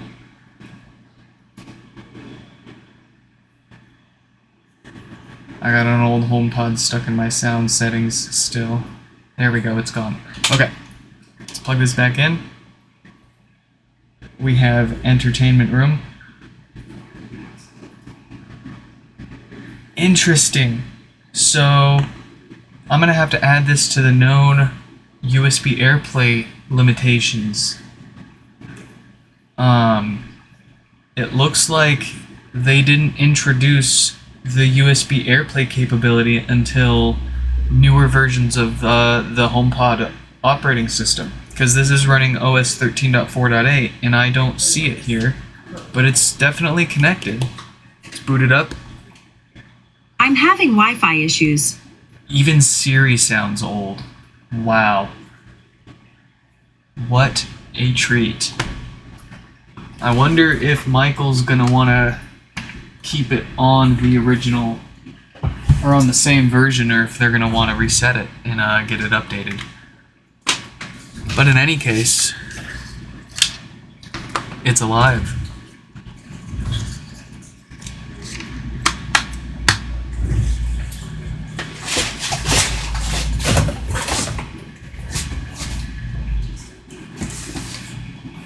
let's move on now to Patrick.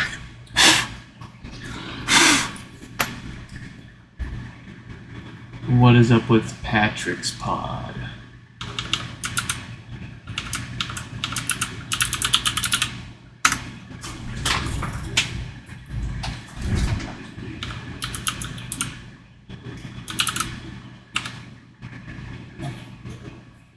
Alright, they received a referral for my repair services. It is making a death fart sound. Perfect. So that is what happens when those DC filters go bad.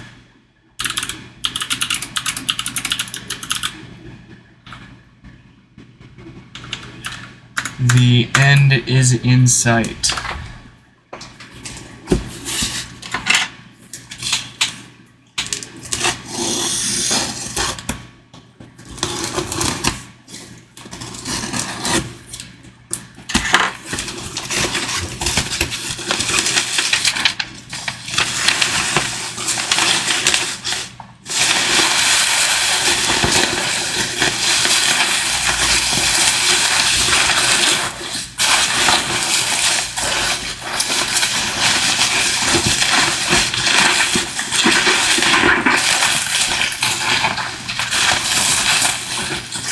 Oh boy,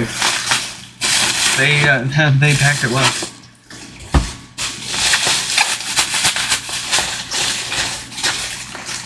Good on you.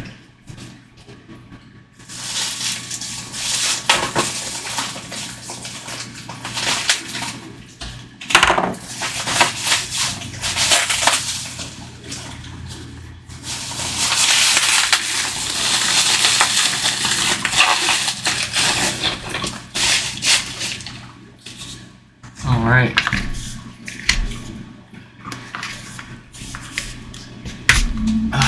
There we go. Yeah.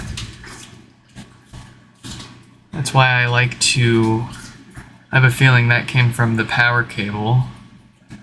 That's why I like to wrap the power cable separate from the HomePod. You don't have to detach it if you don't want to, but you want to at least wrap the end of the power cable up this end, because it can do stuff like that. Or worse, it can crack the top of this and then oh, it'll still work just fine. It just doesn't look as pretty. Let's take a listen and see how bad this is. A quick obvious indicator of how good or bad those filters still are is how loud it pops when it wakes up or goes into standby mode. All HomePods are going to pop when they go in or out of standby mode, but how loud that pop is an indicator of how good those filters still are. And that is pretty gnarly. Alright.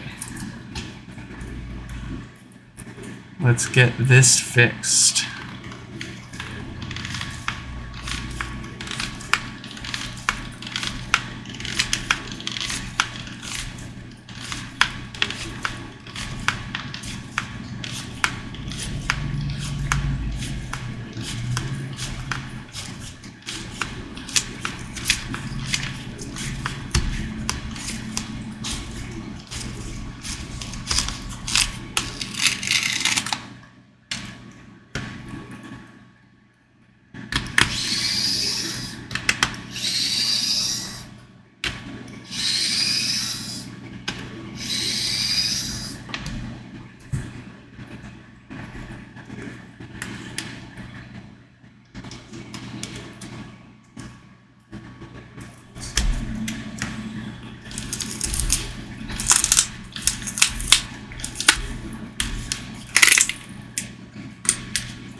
Ooh, excuse you.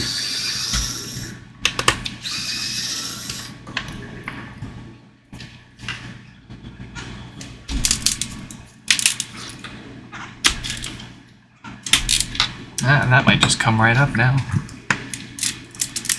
Yeah.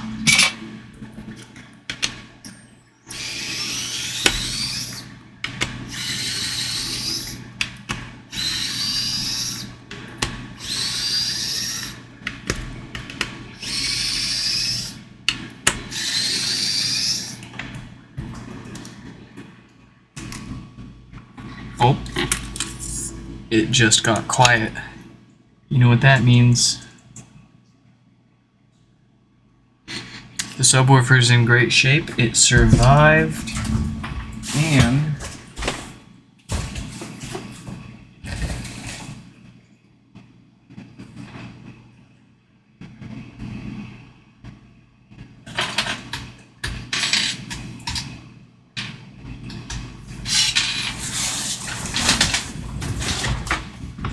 our 3D print is done.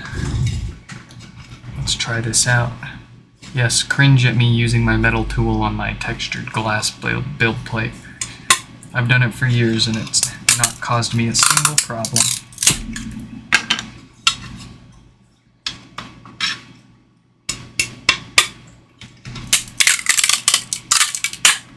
Oh man, this Ender 3 is just...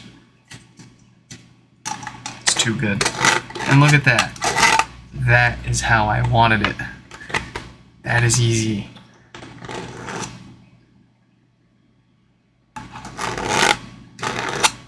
And here's how this works. In case you missed it earlier,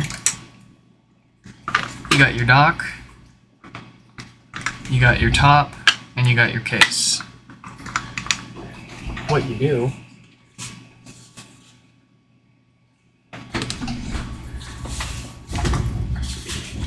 is you take your base off,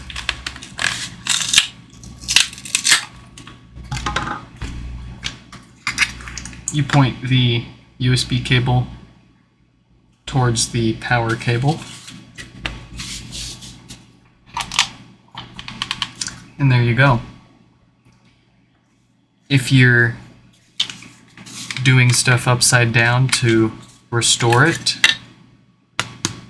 obviously that's not a fun time for this plastic top. It can get damaged or scratched real easy, so this sits perfectly over that to protect it. We've got little holes in here so you can screw the adapter down while it's upside down for a secure connection. And when you're all done with it, you can either screw it in and keep it permanently attached, no problems there, or you can cozy it up in its little case.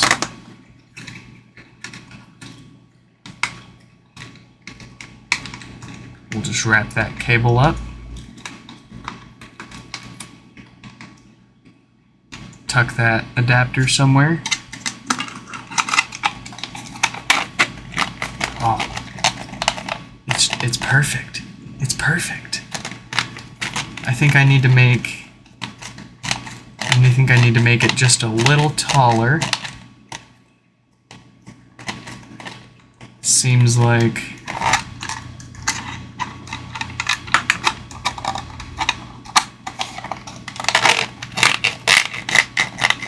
yeah, I need to make it maybe 5 millimeters taller, and we'll be set. We're close. We're so close. Alright. Didn't mean to get distracted there.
Here we go.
All right.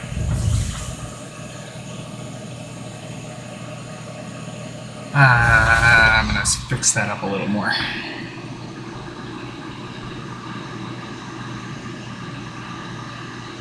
There we go.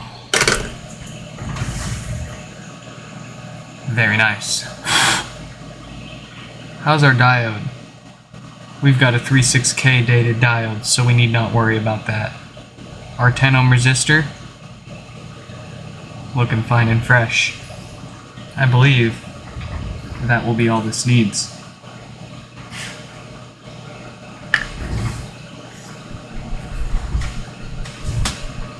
Let's put this back together and find out.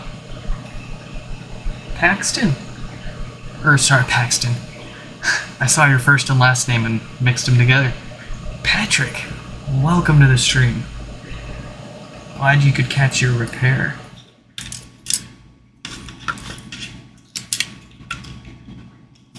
We've done this a few thousand times by now, yeah.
Hey, no worries, Pat. You'll hear from us after the stream with the final results and how to wrap up your repair.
All right.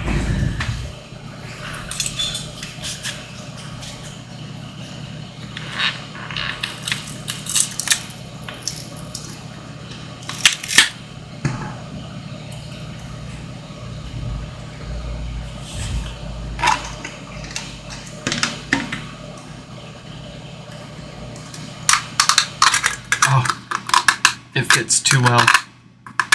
And maybe I need to loosen that a little bit.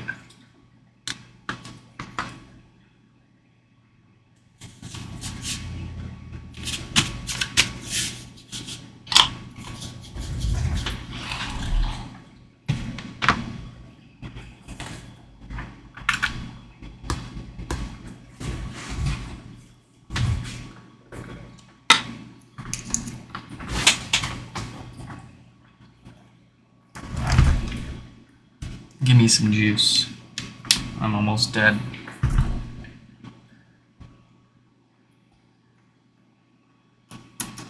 What have we got?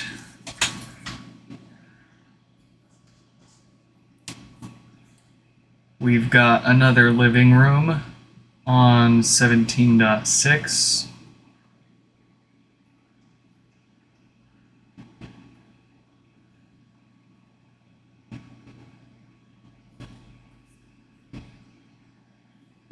The speaker is set to allow access to people sharing this home. To play this speaker, change to anyone on the same network.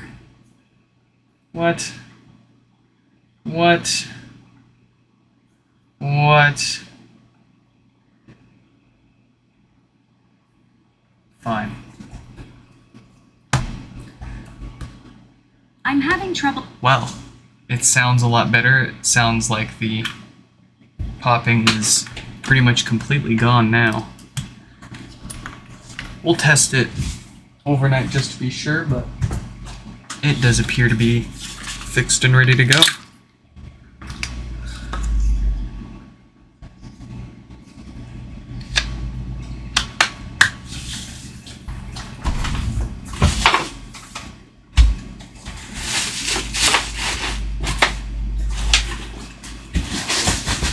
All right.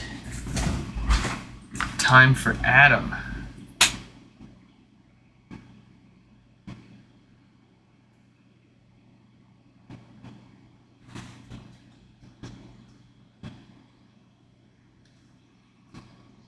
Let's find Adam's email and shoot him a link so they can watch.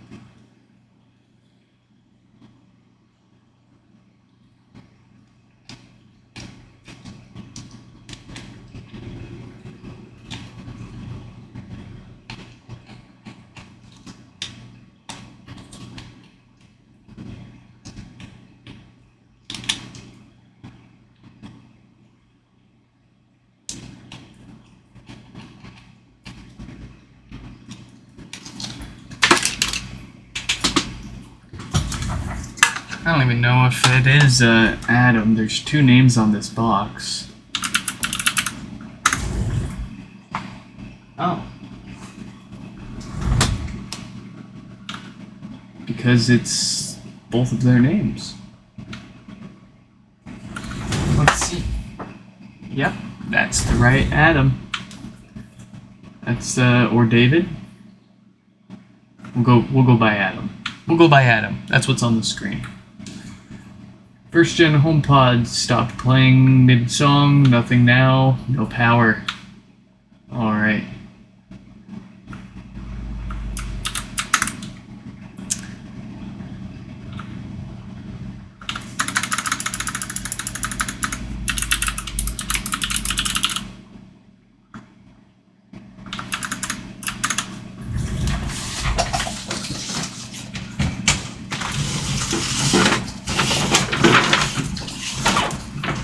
Here we go.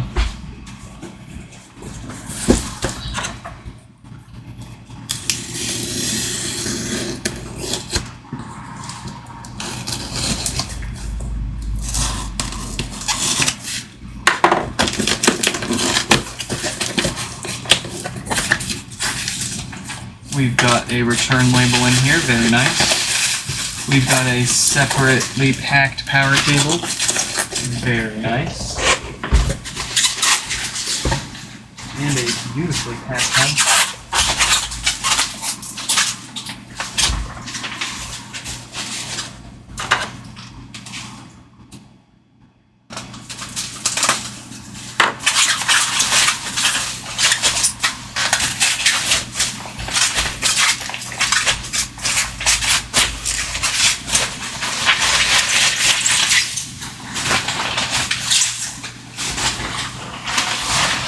Wow.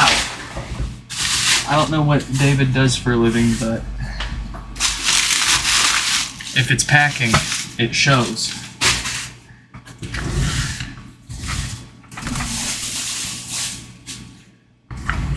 All right. We've got another no power, right? Yes, indeed, the usual couple of watts from the wall. That tells me it is another dead diode. Let's get it fixed.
Is there a reason your pry tool has tape on it? You asked an excellent question. Yes, there is a reason I've got the tape around this, and it's because on the white HomePods, when I'm prying that plastic top off, the black plastic on the handle can sometimes rub off. And it's a pain in the butt to clean off that mesh. So I just put some tape over it, and it also helps the tool slide over the mesh instead of, because there's some nubs on here that get real grippy, so it just helps the tool slide on top of the mesh as we pry that plastic piece off a little easier. And I shouldn't say pry, because if you try to pry this up, that's how you break it. You want to cut through that adhesive and keep going around and keep cutting through it until it just pops off on its own. But yeah, there you go.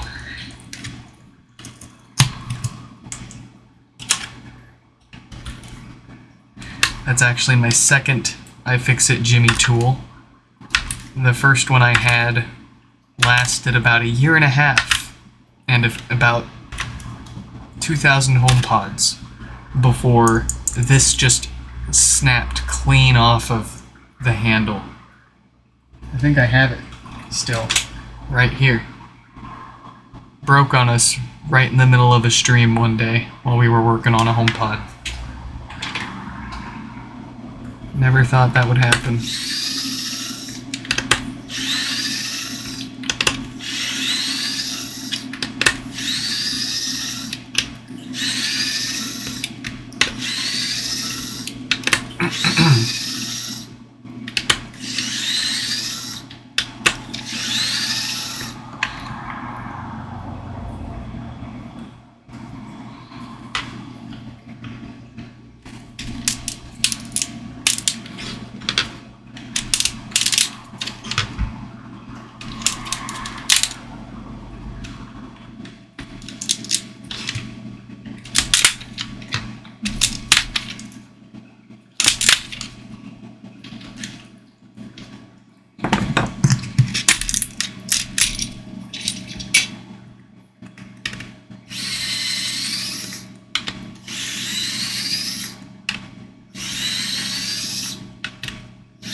Subwoofer is in great shape. No smelly concerns there.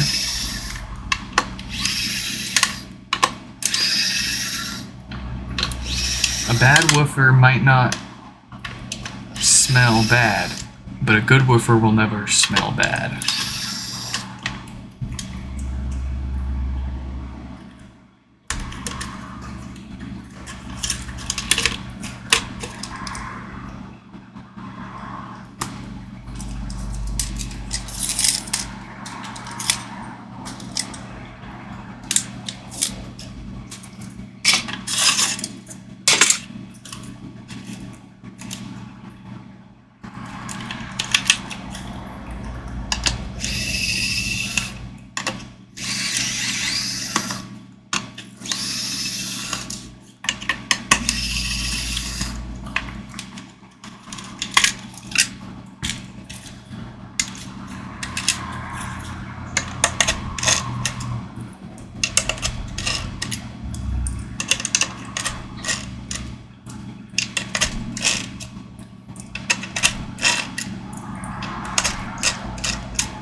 Alright, first up, a little bit of maintenance. Let's replace those fart filters.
Let's not panic.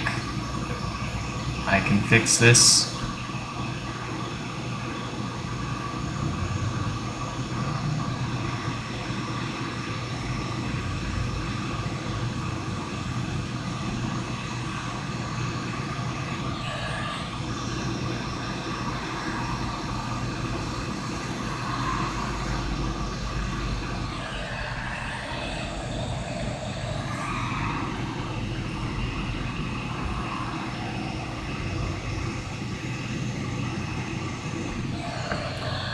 Oof.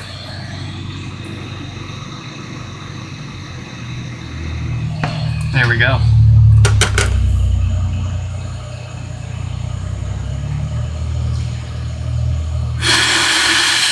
Quite magnificent if you ask me. Let's get that 46K data diode.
Sorry, I got my window open right now. It's getting pretty toasty in here.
Alright.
Let's see what we've got.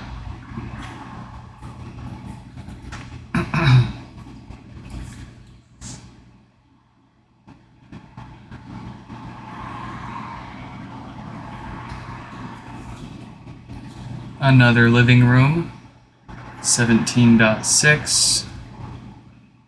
Will we be able to connect to it?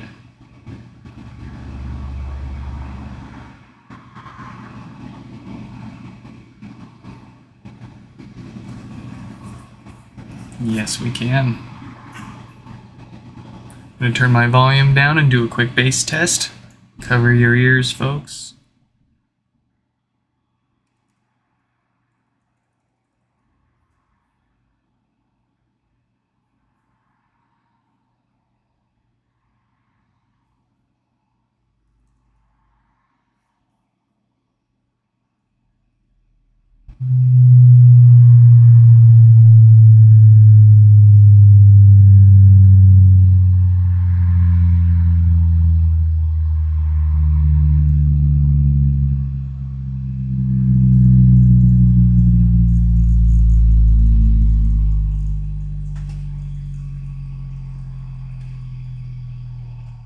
That's the stuff back there rattling. That's funny. That's funny. Alright. That is working excellently.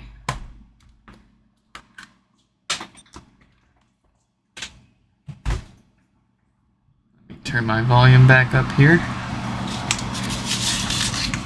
That is fixed.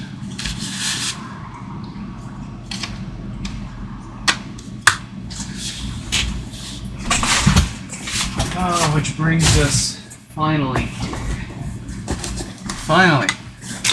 to the last HomePod for the day from Joseph. What is wrong with Joseph's pod? Let's find out. Where's my mouse? There it is.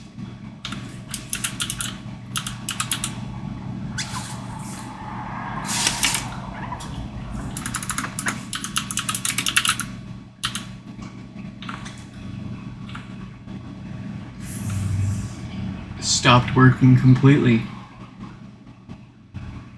All right.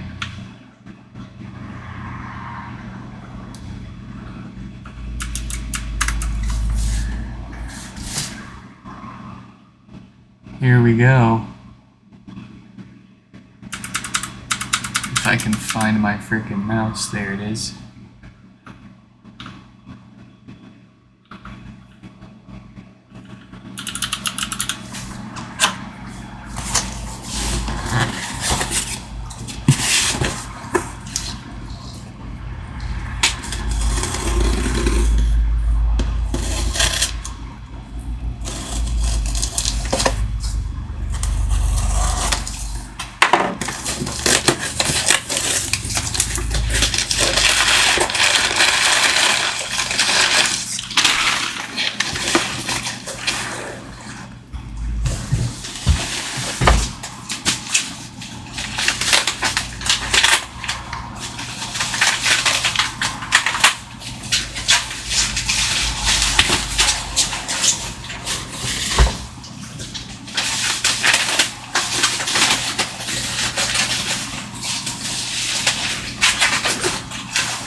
Oh, that's cool.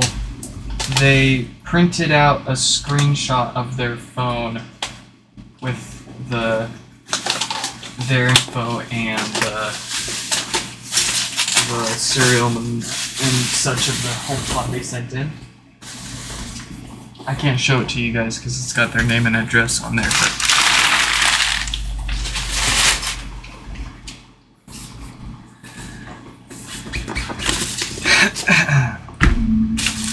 man, they packed this well.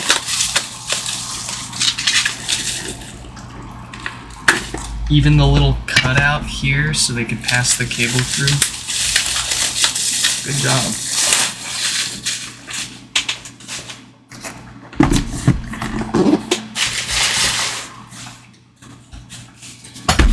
All right.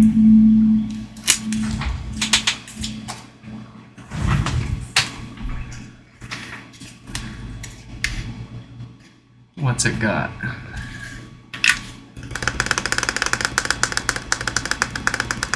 It's got no lights, no response, no nothing. Only 2 watts of power draw. Is that true? Jumps up to 7 at first and then falls down to 2. So it's probably still the usual dead diode.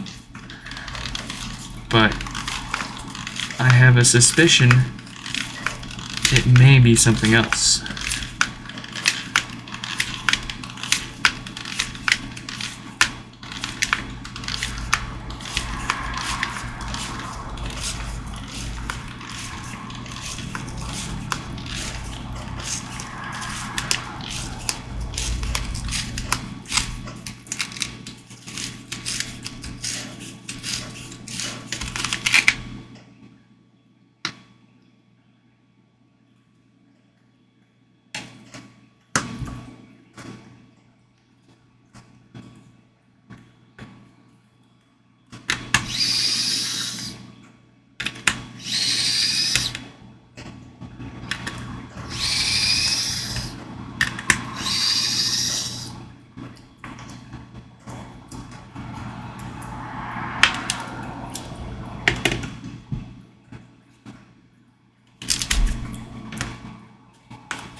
Up close.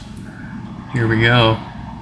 Let's knock out those spark filters first, and then we'll fix the diode that's causing it from powering on, most likely.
Sorry, had to make a loud noise there.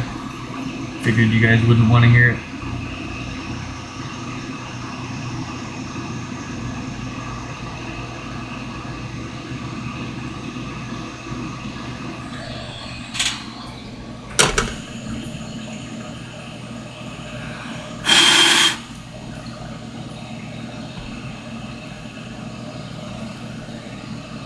Just as I suspected, the date code on that diode is 52K, so that is not going to be the cause for our power issue.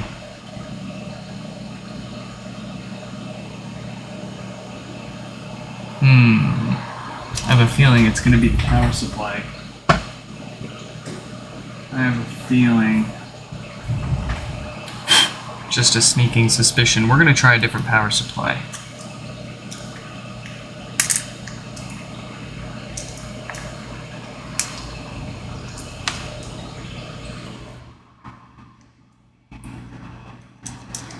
If I'm right, I'll tell you guys why I think it is.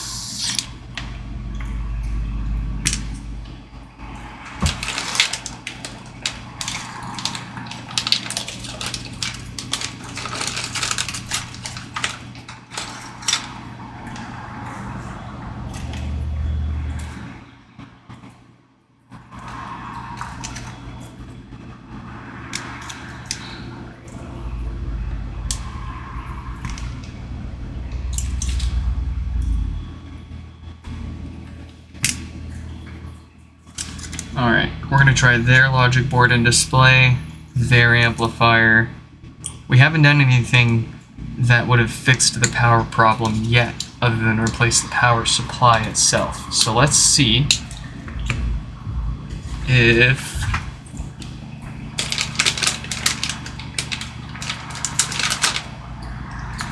this works with a different power supply.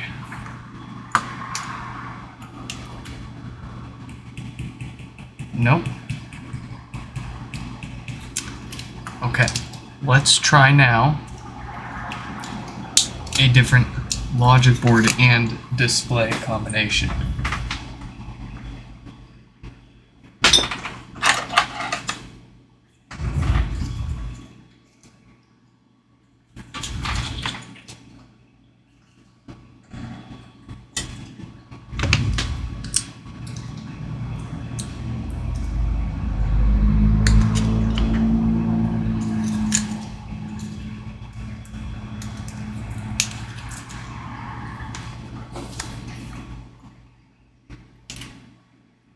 It turns on with a different logic board and display.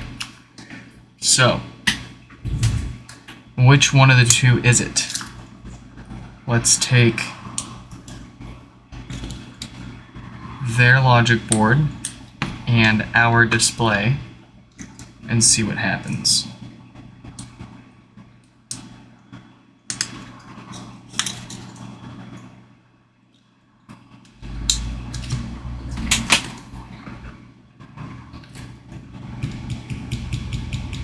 Still nothing. So that means the problem is on the logic board. The work we did on the amplifier was not in vain, because those filters did need to get replaced to make any other work on this HomePod worthwhile. Just because those filters do fail fairly often, especially if they're still the originals. Okay, so let's get this opened up after we make this, as it were.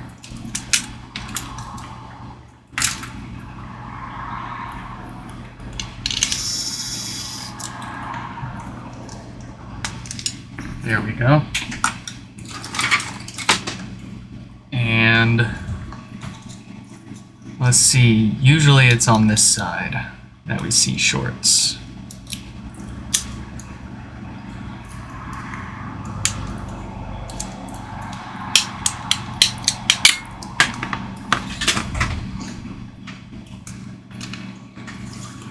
Let's see.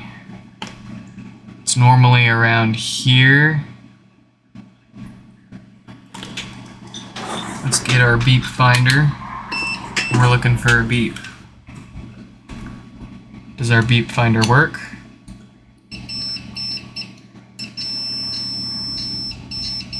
Yes, it does. Okay. So that's good. That's good. That's good. That's good. That's good. That's good. Oh. We found it. So that guy's shorted. That one shows a short too. All of these guys are showing a short. Dang, even the ones up here.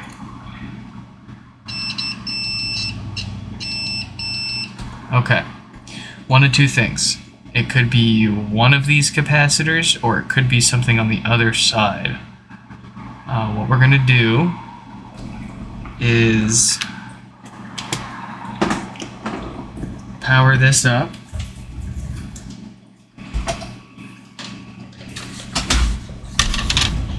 And see if we can't find somewhere that melts our flux to pinpoint. Actually, don't I have my thermal camera? Does it have a charge? Oh, yes it does. This just got a whole lot easier. Let's get a display cable.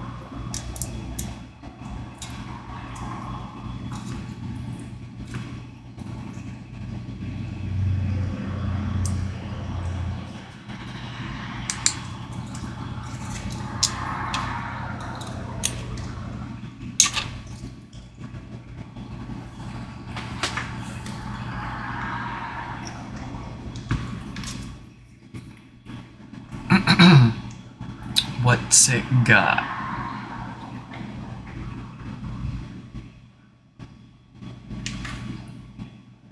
Oh, I see it. Right there.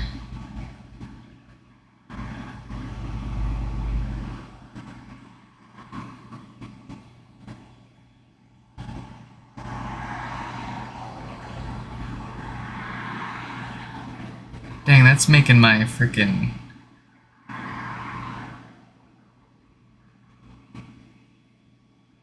It's making my pick glow.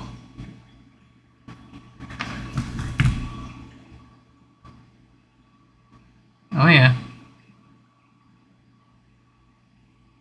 That's our guy.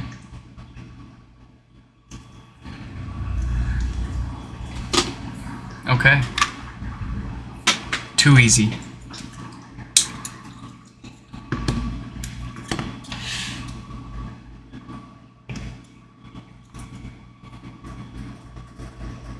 Let's get it off.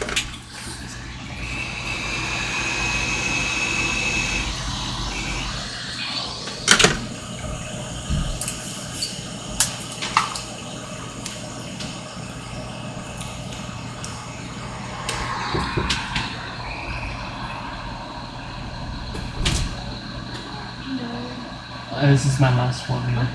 Yeah. Yeah.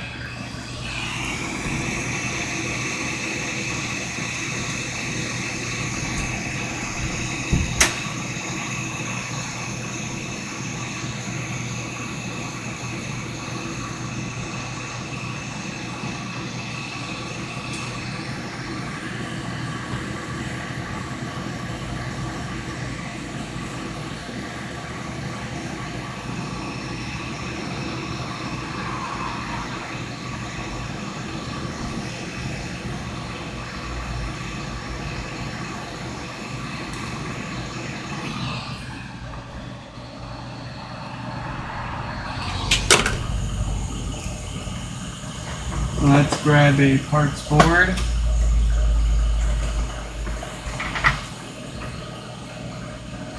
Where are my parts boards?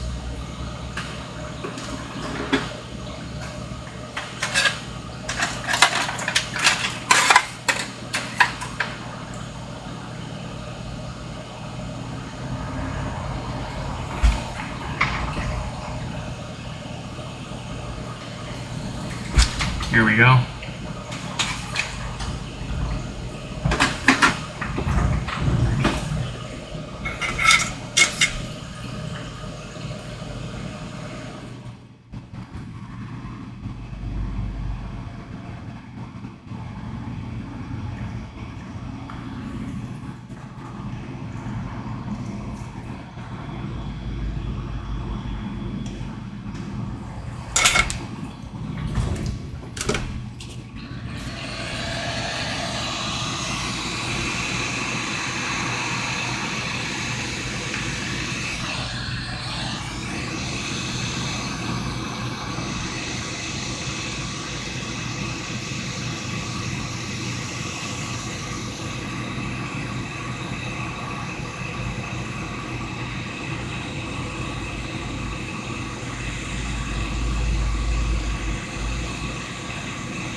It's not going anywhere.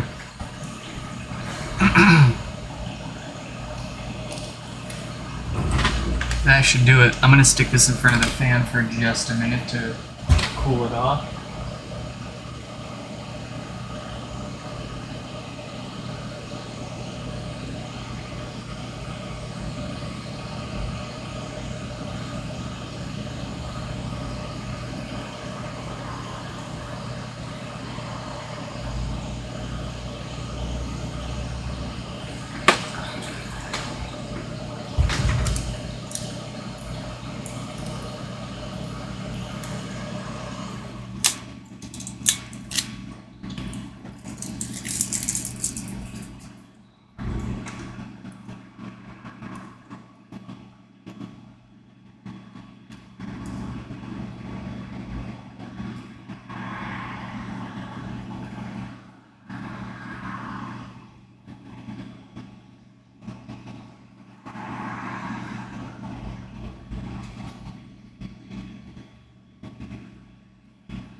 Yes.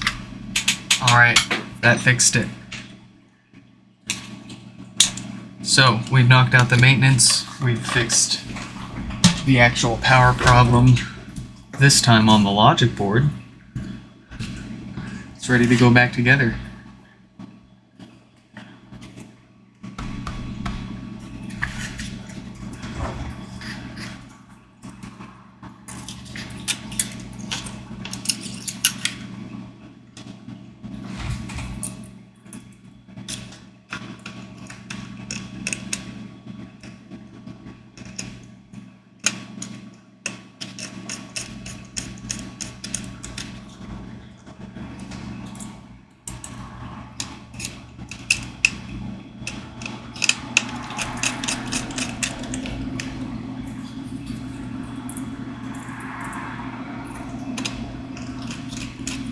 Kira? Hello?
What's it got?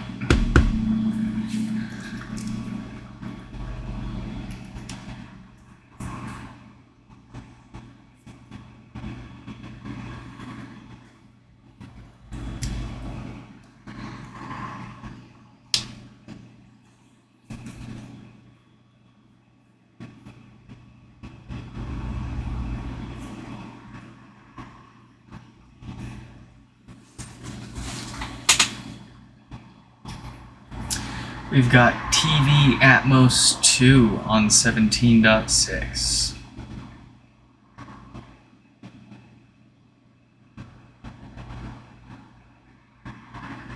Let's see if we can connect to it.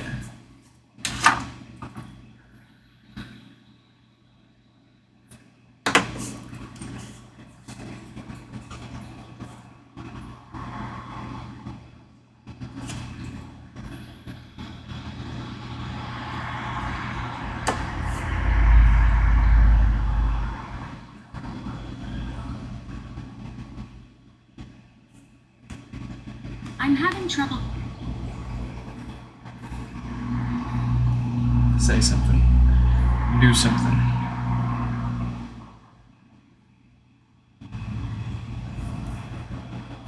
Oh, we're connected.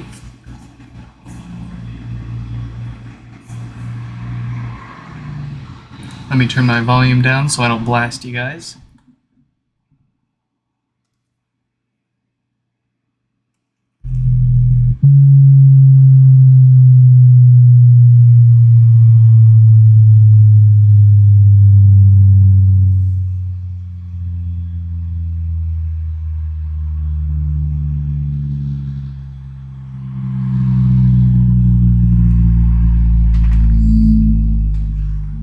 Yeah, my desk rattles. Alright. That's fixed. And with that, I believe we've got a perfect score for our 4-hour, 20-minute live stream repair today. Everything got fixed. And with that, I hope you all enjoyed, and I'll catch you in the next one.